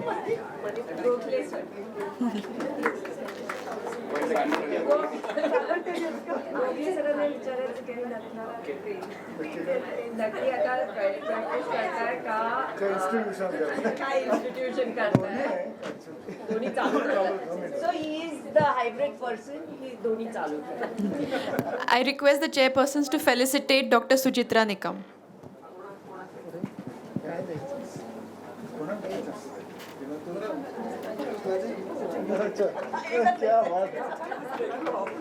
Yes, look here, please. Thank you.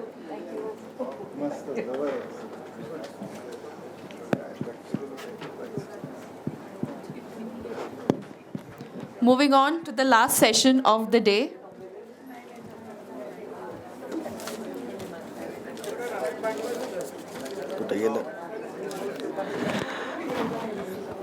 Yoga is often described as moving meditation, and its importance is well known in everyone's life. Keeping that in mind, we have our next session to enlighten us all about the importance of yoga and meditation. I request Dr. Kalyani Patil to come onto the stage and begin with the session.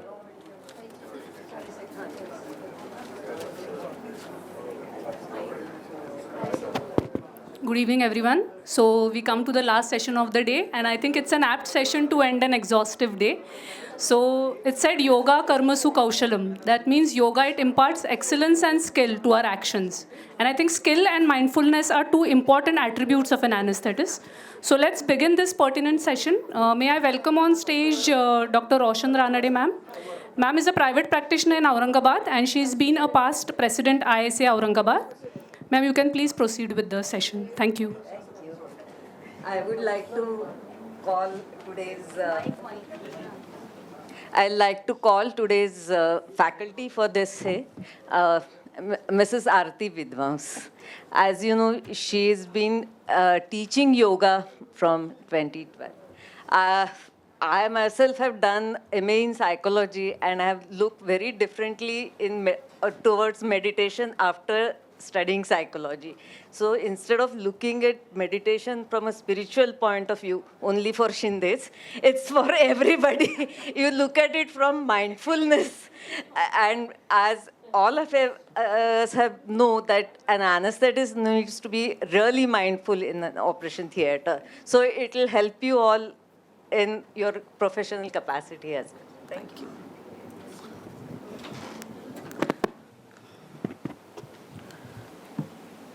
Hello, everyone. A very good evening to all of you.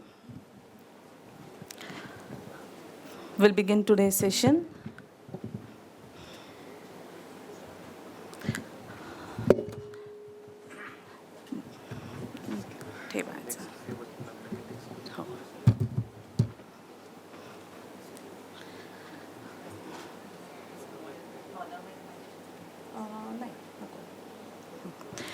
Okay. Gently adopt Namaskara Mudra for prayer. Join your hands. Please repeat after me. Om Sahana Vavatu. Sahano Bhunaktu. Sahaviryam Karavavahai. Tejasvinavadhitamastu. Ma vidvishavahai. Om Shanti Shanti Shanti. Om Shanti Shanti Shanti. Thank you.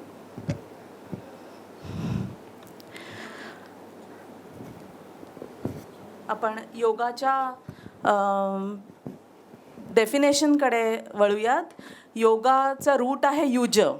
Use is to join, to unite, joining of mind and body, unification of individual soul to that of universal soul. That can be defined as yoga. आणि हे कशामध्ये mention केलेलं आहे तर आपल्या उपनिषदांमध्ये. उपनिषदचं आपण just थोडक्यात बघितलं तर आपल्याला 4 वेद हे माहिती आहेत. ऋग्वेद, यजुर्वेद, सामवेद आणि Atharvaveda. Each Veda is divided into 4 parts. They are Samhita, that is mantras, Brahmanas, Aranyakas and Upanishads. So Upanishads are the last part of Veda. So it is called as Vedanta. Vedansa anta is Upanishads. So synonym of Upanishad is Vedanta. तर ही अशी 100च्या वरती उपनिषदं आहेत. पैकी 10 ही मुख्य उपनिषदं आहेत. 10 principal Upanishads are there. They are Ishavasya Upanishad, Kena Upanishad, Katha Upanishad, Prashna Upanishad, Mundaka Upanishad, Mandukya Upanishad, Taittiriya Upanishad, Aitareya Upanishad, Brihadaranyaka Upanishad and Chandogya Upanishad. ही 10 मुख्य उपनिषद सांगितलेली आहेत. तर आपण बरेचसे जण योगा चॅन्टिंग करत असतील, योगा उच्चारण करत असतील, तर ह्या योगा हे ओम सिलेबल आहे ते कशामधून ओरिजिनेट झालं आहे तर हे आपल्याला एक हिंट मिळाली की आपण आत्ता उपनिषदांबद्दल बघतोय. तर it is originated from one of the 10 Upanishads. So it is originated from Mandukya Upanishad.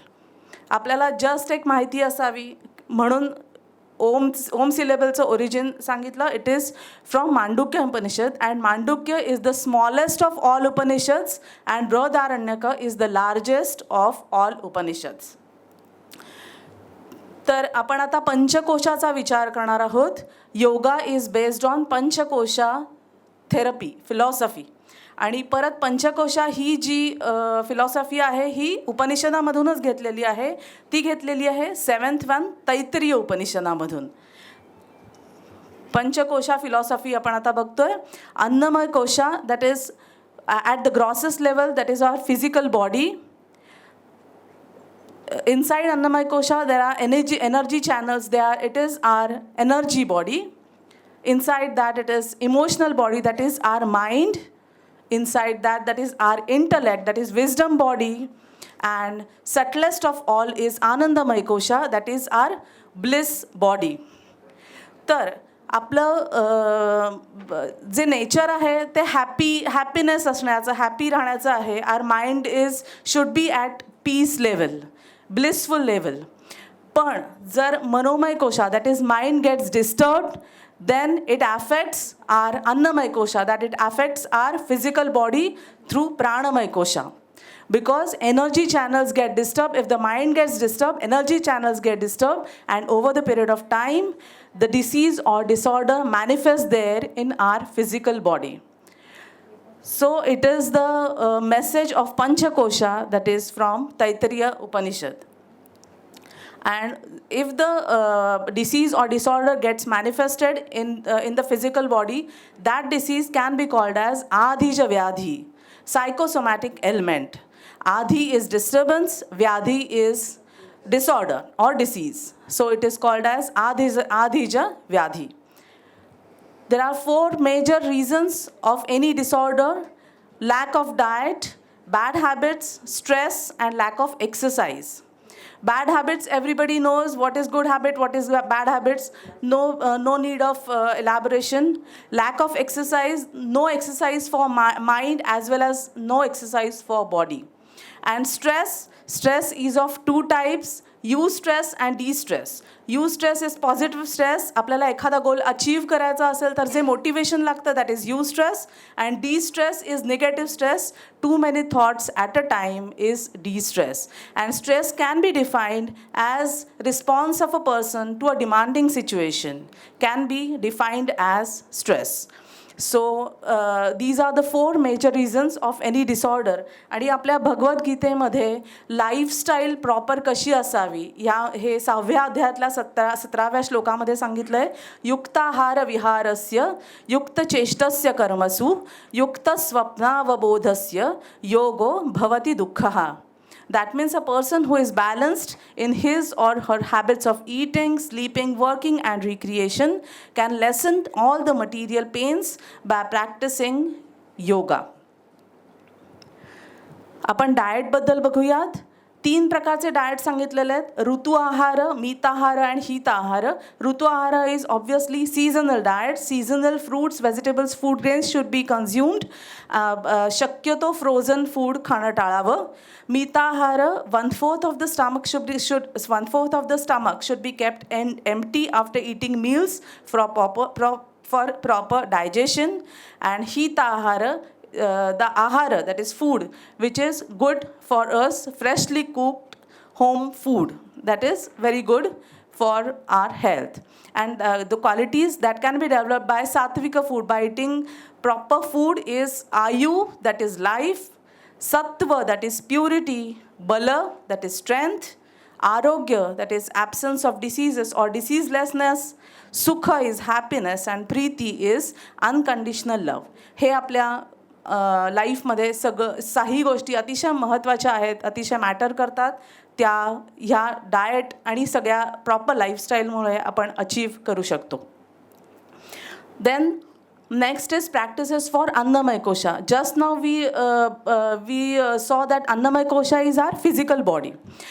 Kriyas, there are so many types of kriyas, but most commonly practiced kriyas are Jalaneti, Kapalabhati, Agnisara, and Vamanadhoti. And physical exercises and movements are loosening exercises that are cardio types of exercises that has to be exercised. And next is yogasanas.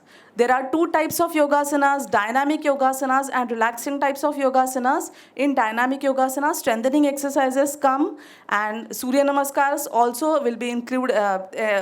Surya Namaskars are also included. And dynamic exercises are written in Hatha Yoga Pradipika, one of our scriptures, by Muni Swatmarama. And relaxing types of yogasanas are the movements without jerks and effortless maintenance, and that are described by Muni Patanjali in Patanjali Yoga Sutras. These are the types of yogasanas, dynamic and relaxing types of yogasanas. Then we'll see kriyas, Jalaneti. बऱ्याच जणांनी जलनेती बघितलं असेल किंवा प्रॅक्टिससुद्धा केली असेल. नेती pot असतो, त्यामध्ये lukewarm saline water भरून ते एका नॉस्ट्रलमधून इन्सर्ट करून दुसऱ्यामधून बाहेर केलं जातं आणि रिव्हर्स प्रोसेस केली जाते. And jalneti is very useful for giving relief from sinusitis, colds, allergies. And next is Vamanadhauti. Vamanadhauti is a yogic purification process to excrete all the impurities from upper digestive tract by voluntarily induced vomiting. So these are the kriyas. And loosening practices जेव्हा आपण योगा सेशनला सुरुवात करतो तेव्हा सुरुवात ही loosening practices पासून असावी, to flush out all the तमस और जडत्व from our body. Loosening practices include forward backward bending, side bending, twisting, jogging, jumping. These are the cardio types of exercises. And next is Surya Namaskar. These also come under dynamic practices. Surya Namaskar strengthen our joints and muscles, and also they are very useful for proper digestion. And next is relaxing types of yogasanas. Just now I mentioned these are given by Muni Patanjali in Patanjali Yoga Sutras. Relaxing types खूप अनंत प्रकारची योगासनं आहेत, पण आपण इथे 4 प्रकार बघणार आहोत. स्टँडिंग, सिटिंग, सुपाइन आणि प्रोन. त्यामधले प्रत्येकी एक एक प्रकार बघणार आहोत. First is Padahastasana, standing type.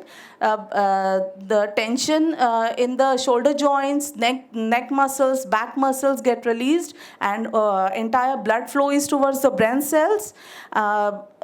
So it gives relief from tension, headache. Padahastasana, standing type. Second one is sitting type of asana is Shashankasana, forward bend. And Shashankasana is especially very useful for maintaining proper blood sugar level, because it gives stimulation to pancreas to secrete insulin hormone properly and effectively. Third one is Bhujangasana. Bhujangasana gives stretching to spinal extensors, triceps, quadricep muscles, and it also gets strengthen all these muscles. And fourth one is in supine position, Setu Bandhasana, bridge pose. It gives proper stretch to abdominal muscles, chest muscles, so it is very useful for proper digestion. Lung capacity improves, and it gives stimulation to thyroid also, and it is very useful for lower back muscles to strengthen. So these are the relaxing types of yogasanas. And here we comes at Sukshma Vyayam, that is exercises for different joints of our body. इथे आपण नेक मसल्सपर्यंतच करू शकणार आहोत, कारण बाकी सगळ्या एक्सरसाइजना mat किंवा जागेची आवश्यकता असेल. तर आपण जस्ट थोडे एक्सरसाइजेस इथे प्रॅक्टिस करणार आहोत. सगळ्यांनी हात या प्रकारे ठेवायचे. Just form a pose of our hands, fingers, and then stretch our fingers. Okay, now inhale, exhale, eyes closed. Start.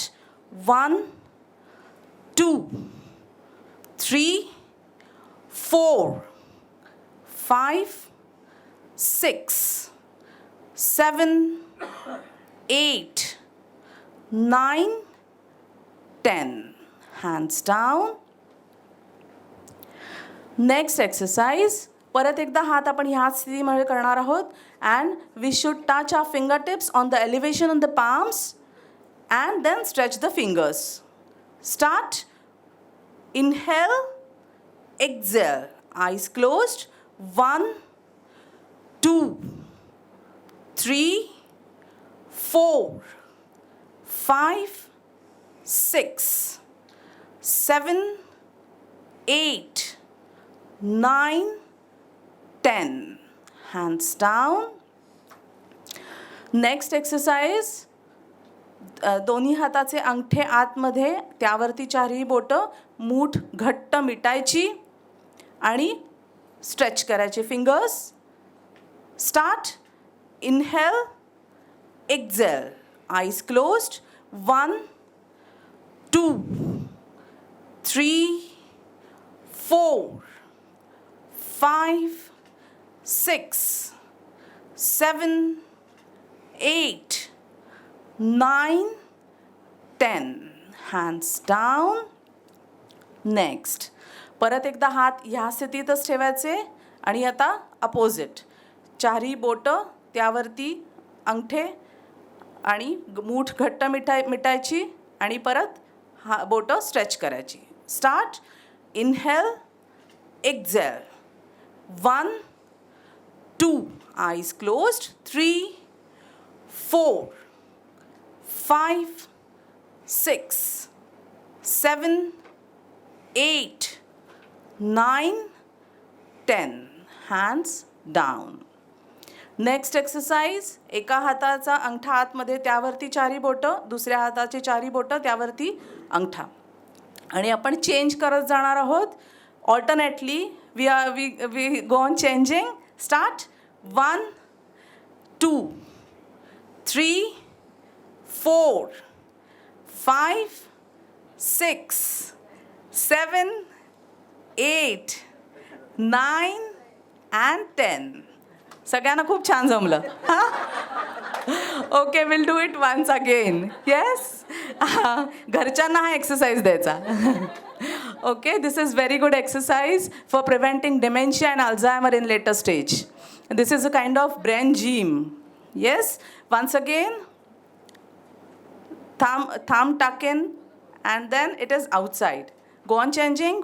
1, 2, 3, 4, 5, 6, 7, 8, 9, 10. Okay? Relax.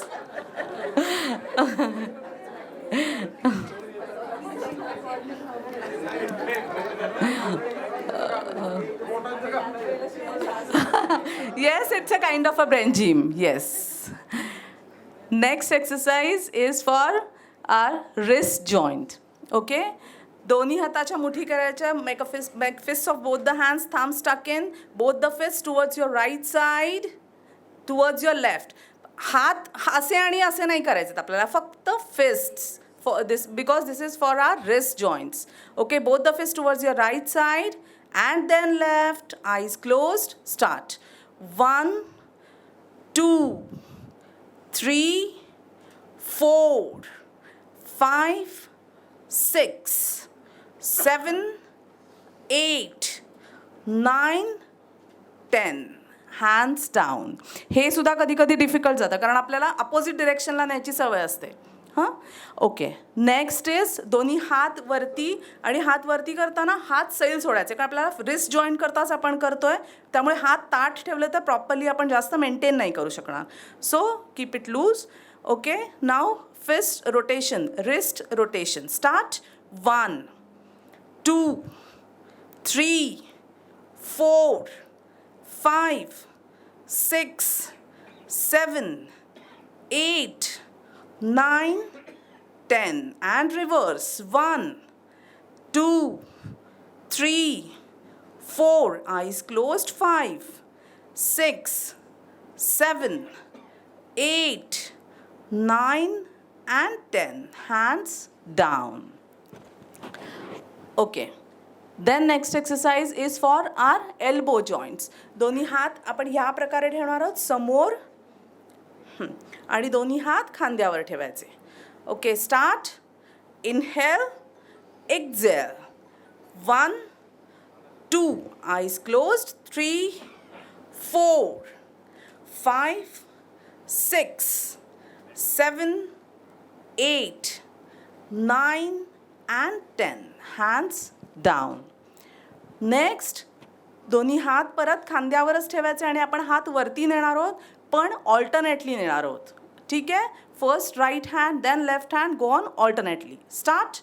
1, 2, 3, 4, 5, 6, 7, 8, 9 and 10. Hands down. Next exercise is for our shoulder joints. दोन्ही हाताच्या मुठी करायच्या, अंगठ्या आतमध्ये, हात खांद्याच्या जवळ ठेवायचे and start giving punch alternately. 1, 2, समोर obviously. 3, 4. Inhale, exhale. Inhale, exhale. 3, 4, 5, 6, 7, 8, 9, 10. Hands down. Okay, and now next punch with both hands one at a time. Once again, both the hands fist, thumb stuck in. Start. 1, 2, eyes closed. 3, 4, 5, 6, 7, 8 and 9, 10. Hands down. And next exercise is for our neck joints, neck region. Inhale, inhale in the center. Exhale, look towards your right side completely. Inhale, center, towards your left side. Eyes closed. 1, 2 right, 3 center, 4 left, 5 center, 6 right, 7 center, 8 left, 9 center, 10 right, 11 center. Okay? And next is towards our left and right shoulder. Okay? Inhale, center, exhale towards your right shoulder. Inhale, center, towards your left shoulder while exhaling. Okay, start. 1, 2 right, 3, 4 left, 5, 6 towards your right shoulder, 7 left shoulder, 8, 9, 10. Come back. And next is inhale, center, look up. Inhale, center, look down. Try to touch the chin to the chest. Continue. Inhale, center, exhale to up. 3 center, 4 down. 5 center, 6 up. 7 center, 8 down. 9 center, 10 up. Maintain the pose and try to swallow the saliva in this position to give stimulation to thyroid. And come back and try to touch the chin to the chest down and start rotating there. For neck rotation, start slow rotation 3 times clock and anti-clockwise, only for 3 times. Clock and anti-clockwise.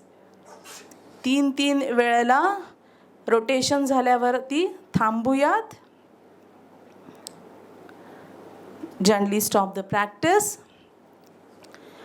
आपण हे exercises small joints करता केले, बाकीचे आपल्याला आता इथे करणं शक्य नाही आहे. Will move on to pranayama. Okay. Then we'll start with Kapalabhati. Kapalabhati is also a kriya and it is also called as pranayam. In Kapalabhati there is forceful and active exhalation and passive inhalation in Kapalbhati. And contraindication to Kapalbhati is hypertensive should not increase the speed of exhalations, strokes, and those who underwent recent abdominal surgery should avoid the practice. Okay, we'll practice Kapalbhati. Inhale deeply and start giving strokes slowly. 1 second, 1 stroke. Start slowly.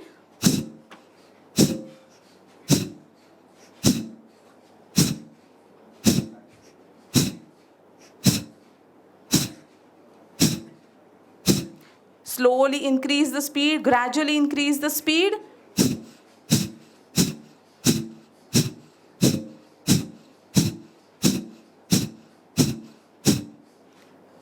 Try to continue if possible. Kapalbhati is best known to strengthen the functions of liver and kidneys. Generally stop the practice. Next practice is Chandra Bhedan and Surya Bhedan pranayam. Chandra Bhedan is, we'll start with Chandra Bhedan pranayam. Right hand Nasika mudra. Nasika mudra, index finger, middle finger inside the fist, right hand near your nose, and you have to inhale through your left nostril and exhale through your right nostril. You have to inhale only through left, exhale only through right nostril. Practice few more rounds of Chandra Bhedan pranayam. Chandra Bhedan reduces stress, irritability, and it is very good practice for insomnia. And it is very useful for people with high blood pressure.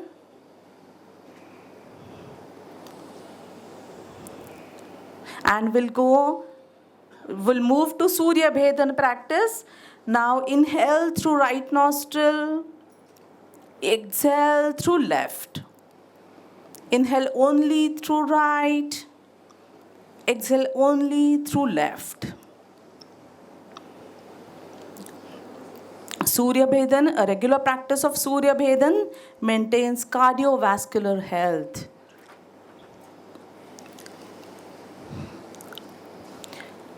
And next practice is Nadi Shuddhi Pranayam, that is alternate nostril breathing. Here in Nadi Shuddhi, we practice inhale through left nostril, exhale through right, inhale through right, exhale through left. Alternate nostril breathing. Just we'll start practicing, we'll practice it all together. Once again, right hand Nasika mudra. Sorry. Inhale through left nostril. Exhale through right. Inhale through right nostril. Exhale through left. Try to practice few more rounds of Nadi Shuddhi Pranayam. It is a therapeutic pranayam for the respiratory and circulatory problems.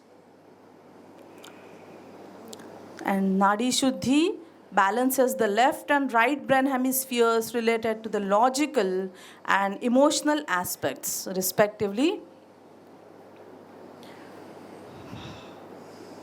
Generally stop the practice. Next, we'll move on to cooling pranayam. In cooling, today we'll practice Shitali and Sadanta pranayam. In Shitali, आपण पिक्चरमध्ये स्लाइडमध्ये दाखवले त्याप्रमाणे जीभ बाहेर काढायची, गोलाकार करायची, हवा सावकाश आतमध्ये खेचायची, ओठ मिटायचे, नाकाने श्वास सोडून द्यायचा. Will practice sheetali for few more rounds. जीभ बाहेर काढायची, हवा सावकाश आतमध्ये खेचायची, ओठ मिटायचे, नाकाने श्वास सोडून द्यायचा. Shitali few more rounds. Shitali pranayam promotes optimal digestion. It reduces hyperacidity in the digestive tract. and it also helps to calm inflammatory skin conditions. Gently stop the practice. And next practice is Sadanta Pranayam. दातांचे वरचे आणि खालचे sets बरोबर एकमेकांवरती ठेवायचे, त्यांच्या गॅप्समधून हवा आतमध्ये खेचायची, ओठ मिटायचे, नाकाने श्वास सोडून द्यायचा. सदंत प्राणायाम.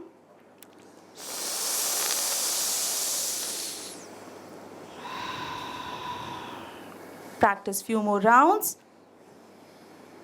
Sadanta pranayam is very useful for preventing hypersensitivity of gums. And it also helps in calming down the mind.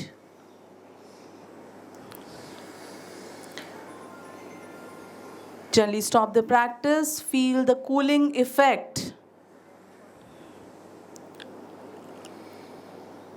Gently stop the practice. And next practice is Bhramari Pranayam. We'll practice Bhramari in Shanmukhi Mudra. Slide मध्ये दाखवले त्याप्रमाणे दोन्ही हाताचे अंगठे कानाच्या जवळ ठेवायचे. Index fingers आयब्रोजच्या वरती, middle fingers डोळ्यांच्या आतल्या कॉर्नर्सवरती, रिंग फिंगर्स नॉस्ट्रल्सच्या जवळ, and little fingers hanging freely. When practicing Bhramari Pranayam, श्वास घ्यायचा आणि श्वास सोडताना आपण मकाराचा उच्चार करणार आहोत. मकार with close lips in humming sound. At the same time tongue should touch the upper palate while chanting मकार. and एक्झलेशनच्या वेळेला फक्त आपण अंगठ्यानी कान बंद करणार आहोत आणि मधल्या बोटांनी डोळ्यांच्या आतल्या कॉर्नर्सवरती किंचित प्रेसिंग देणार आहोत. इनहेलेशनला प्रेसिंग देणार नाही आहोत, फक्त एक्झलेशनला. Will chant makar in Bhramari pranayam. Inhale deeply.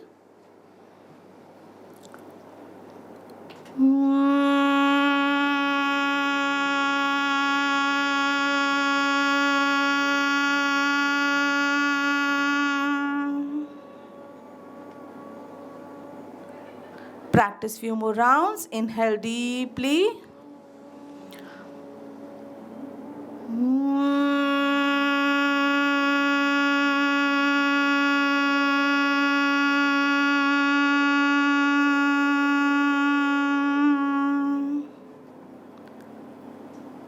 Hands down.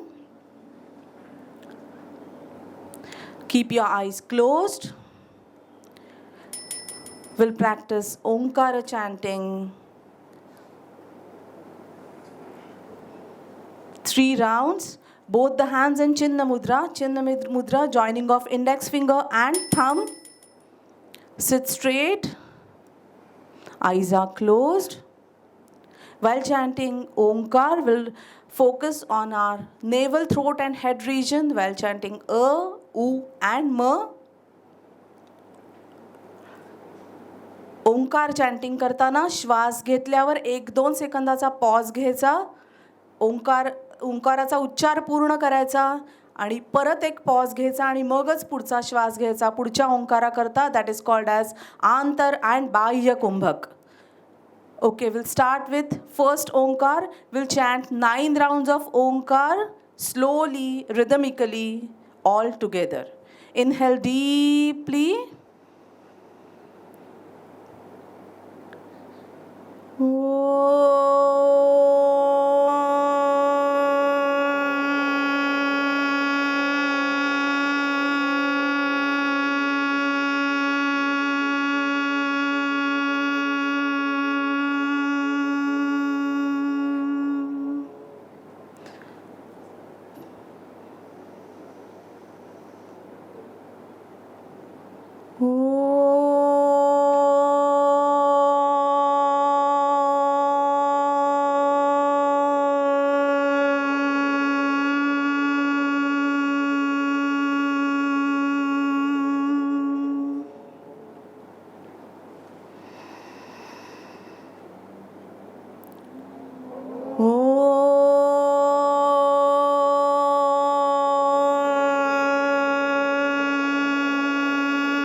Last Omkar, inhale deeply.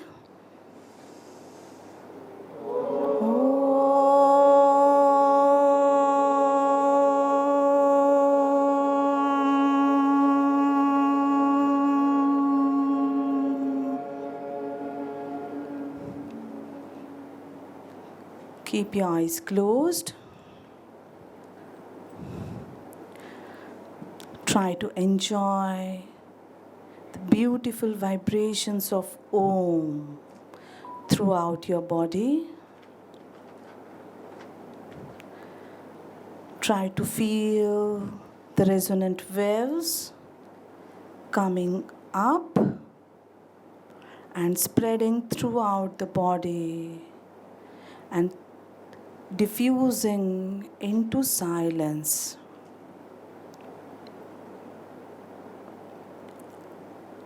This experience of inner silence helps to expand the awareness beyond the limits of your body. Keep your eyes closed. The silence becomes deeper and more expansive. Try to visualize and feel an ocean of silence with gentle, soft waves of Om on it.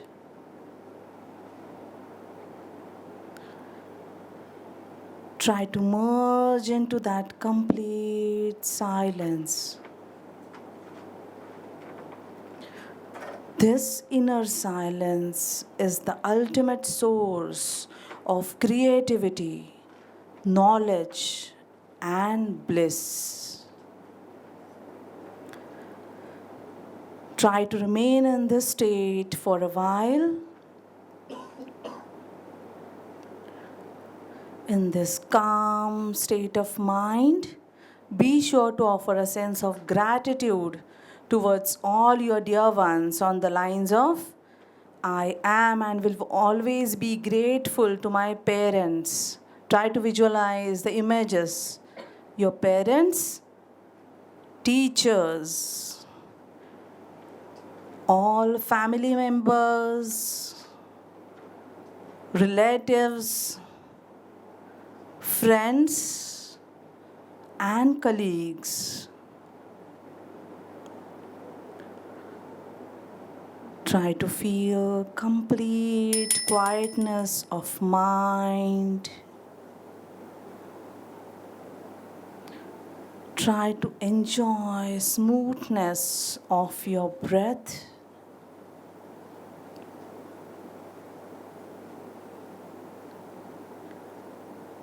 And try to ensure stillness of your body.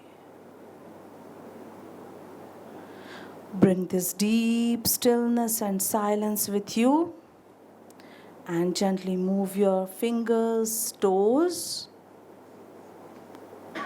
neck slowly towards your left and right side. Keep your eyes closed. Adopt Namaskara Mudra. Join your hands for end prayer. To end up this session, we'll chant one shloka from 2nd chapter and 48th verse of Bhagavad Gita. The gist of the prayer is equanimity is verily yoga. Please repeat after me. Yogasthak Kuru karmani,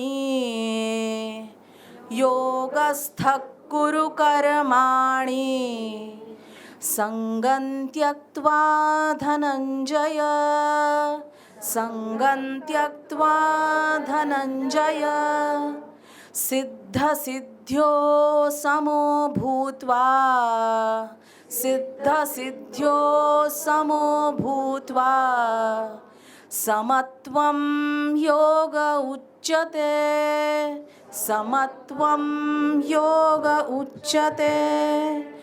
Om Shanti Shanti Shanti. Om Shanti Shanti.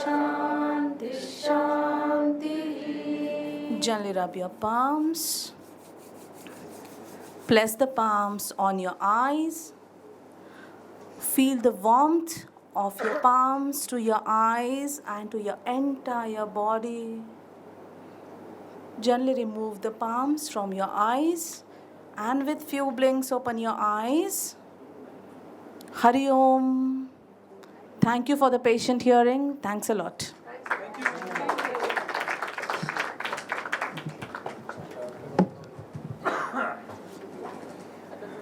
Thank you, ma'am, for this relaxing session. I request, ma'am, I request our chairperson to kindly felicitate Aarti Vidwans.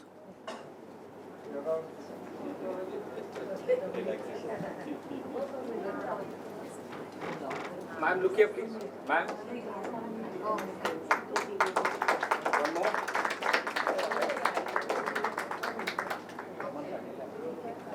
Thank you, ma'am. I call upon stage Dr. Shalini Thomre, ma'am, to felicitate our chairperson.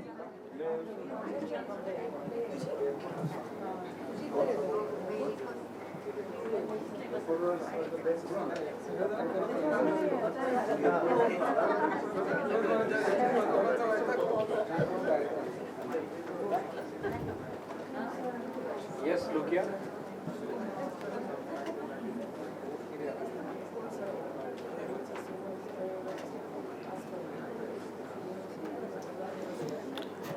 I request our chairperson to kindly felicitate Dr. Kalyani Patil, ma'am.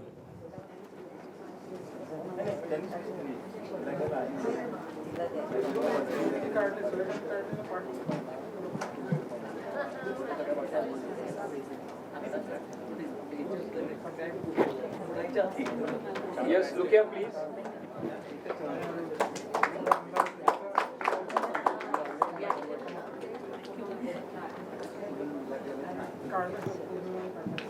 End of the session announcement. End of the session मॅडमनी सांगितलं ना तुला करायला सुनीता तेव्हा dinner With this session, I announce the end of first day of PROACT. There is an announcement. The dinner will be served on the ground floor. On the rooftop terrace. DJ at rooftop terrace and dinner will be served on the ground floor banquet. Poolside banquet. Thank you.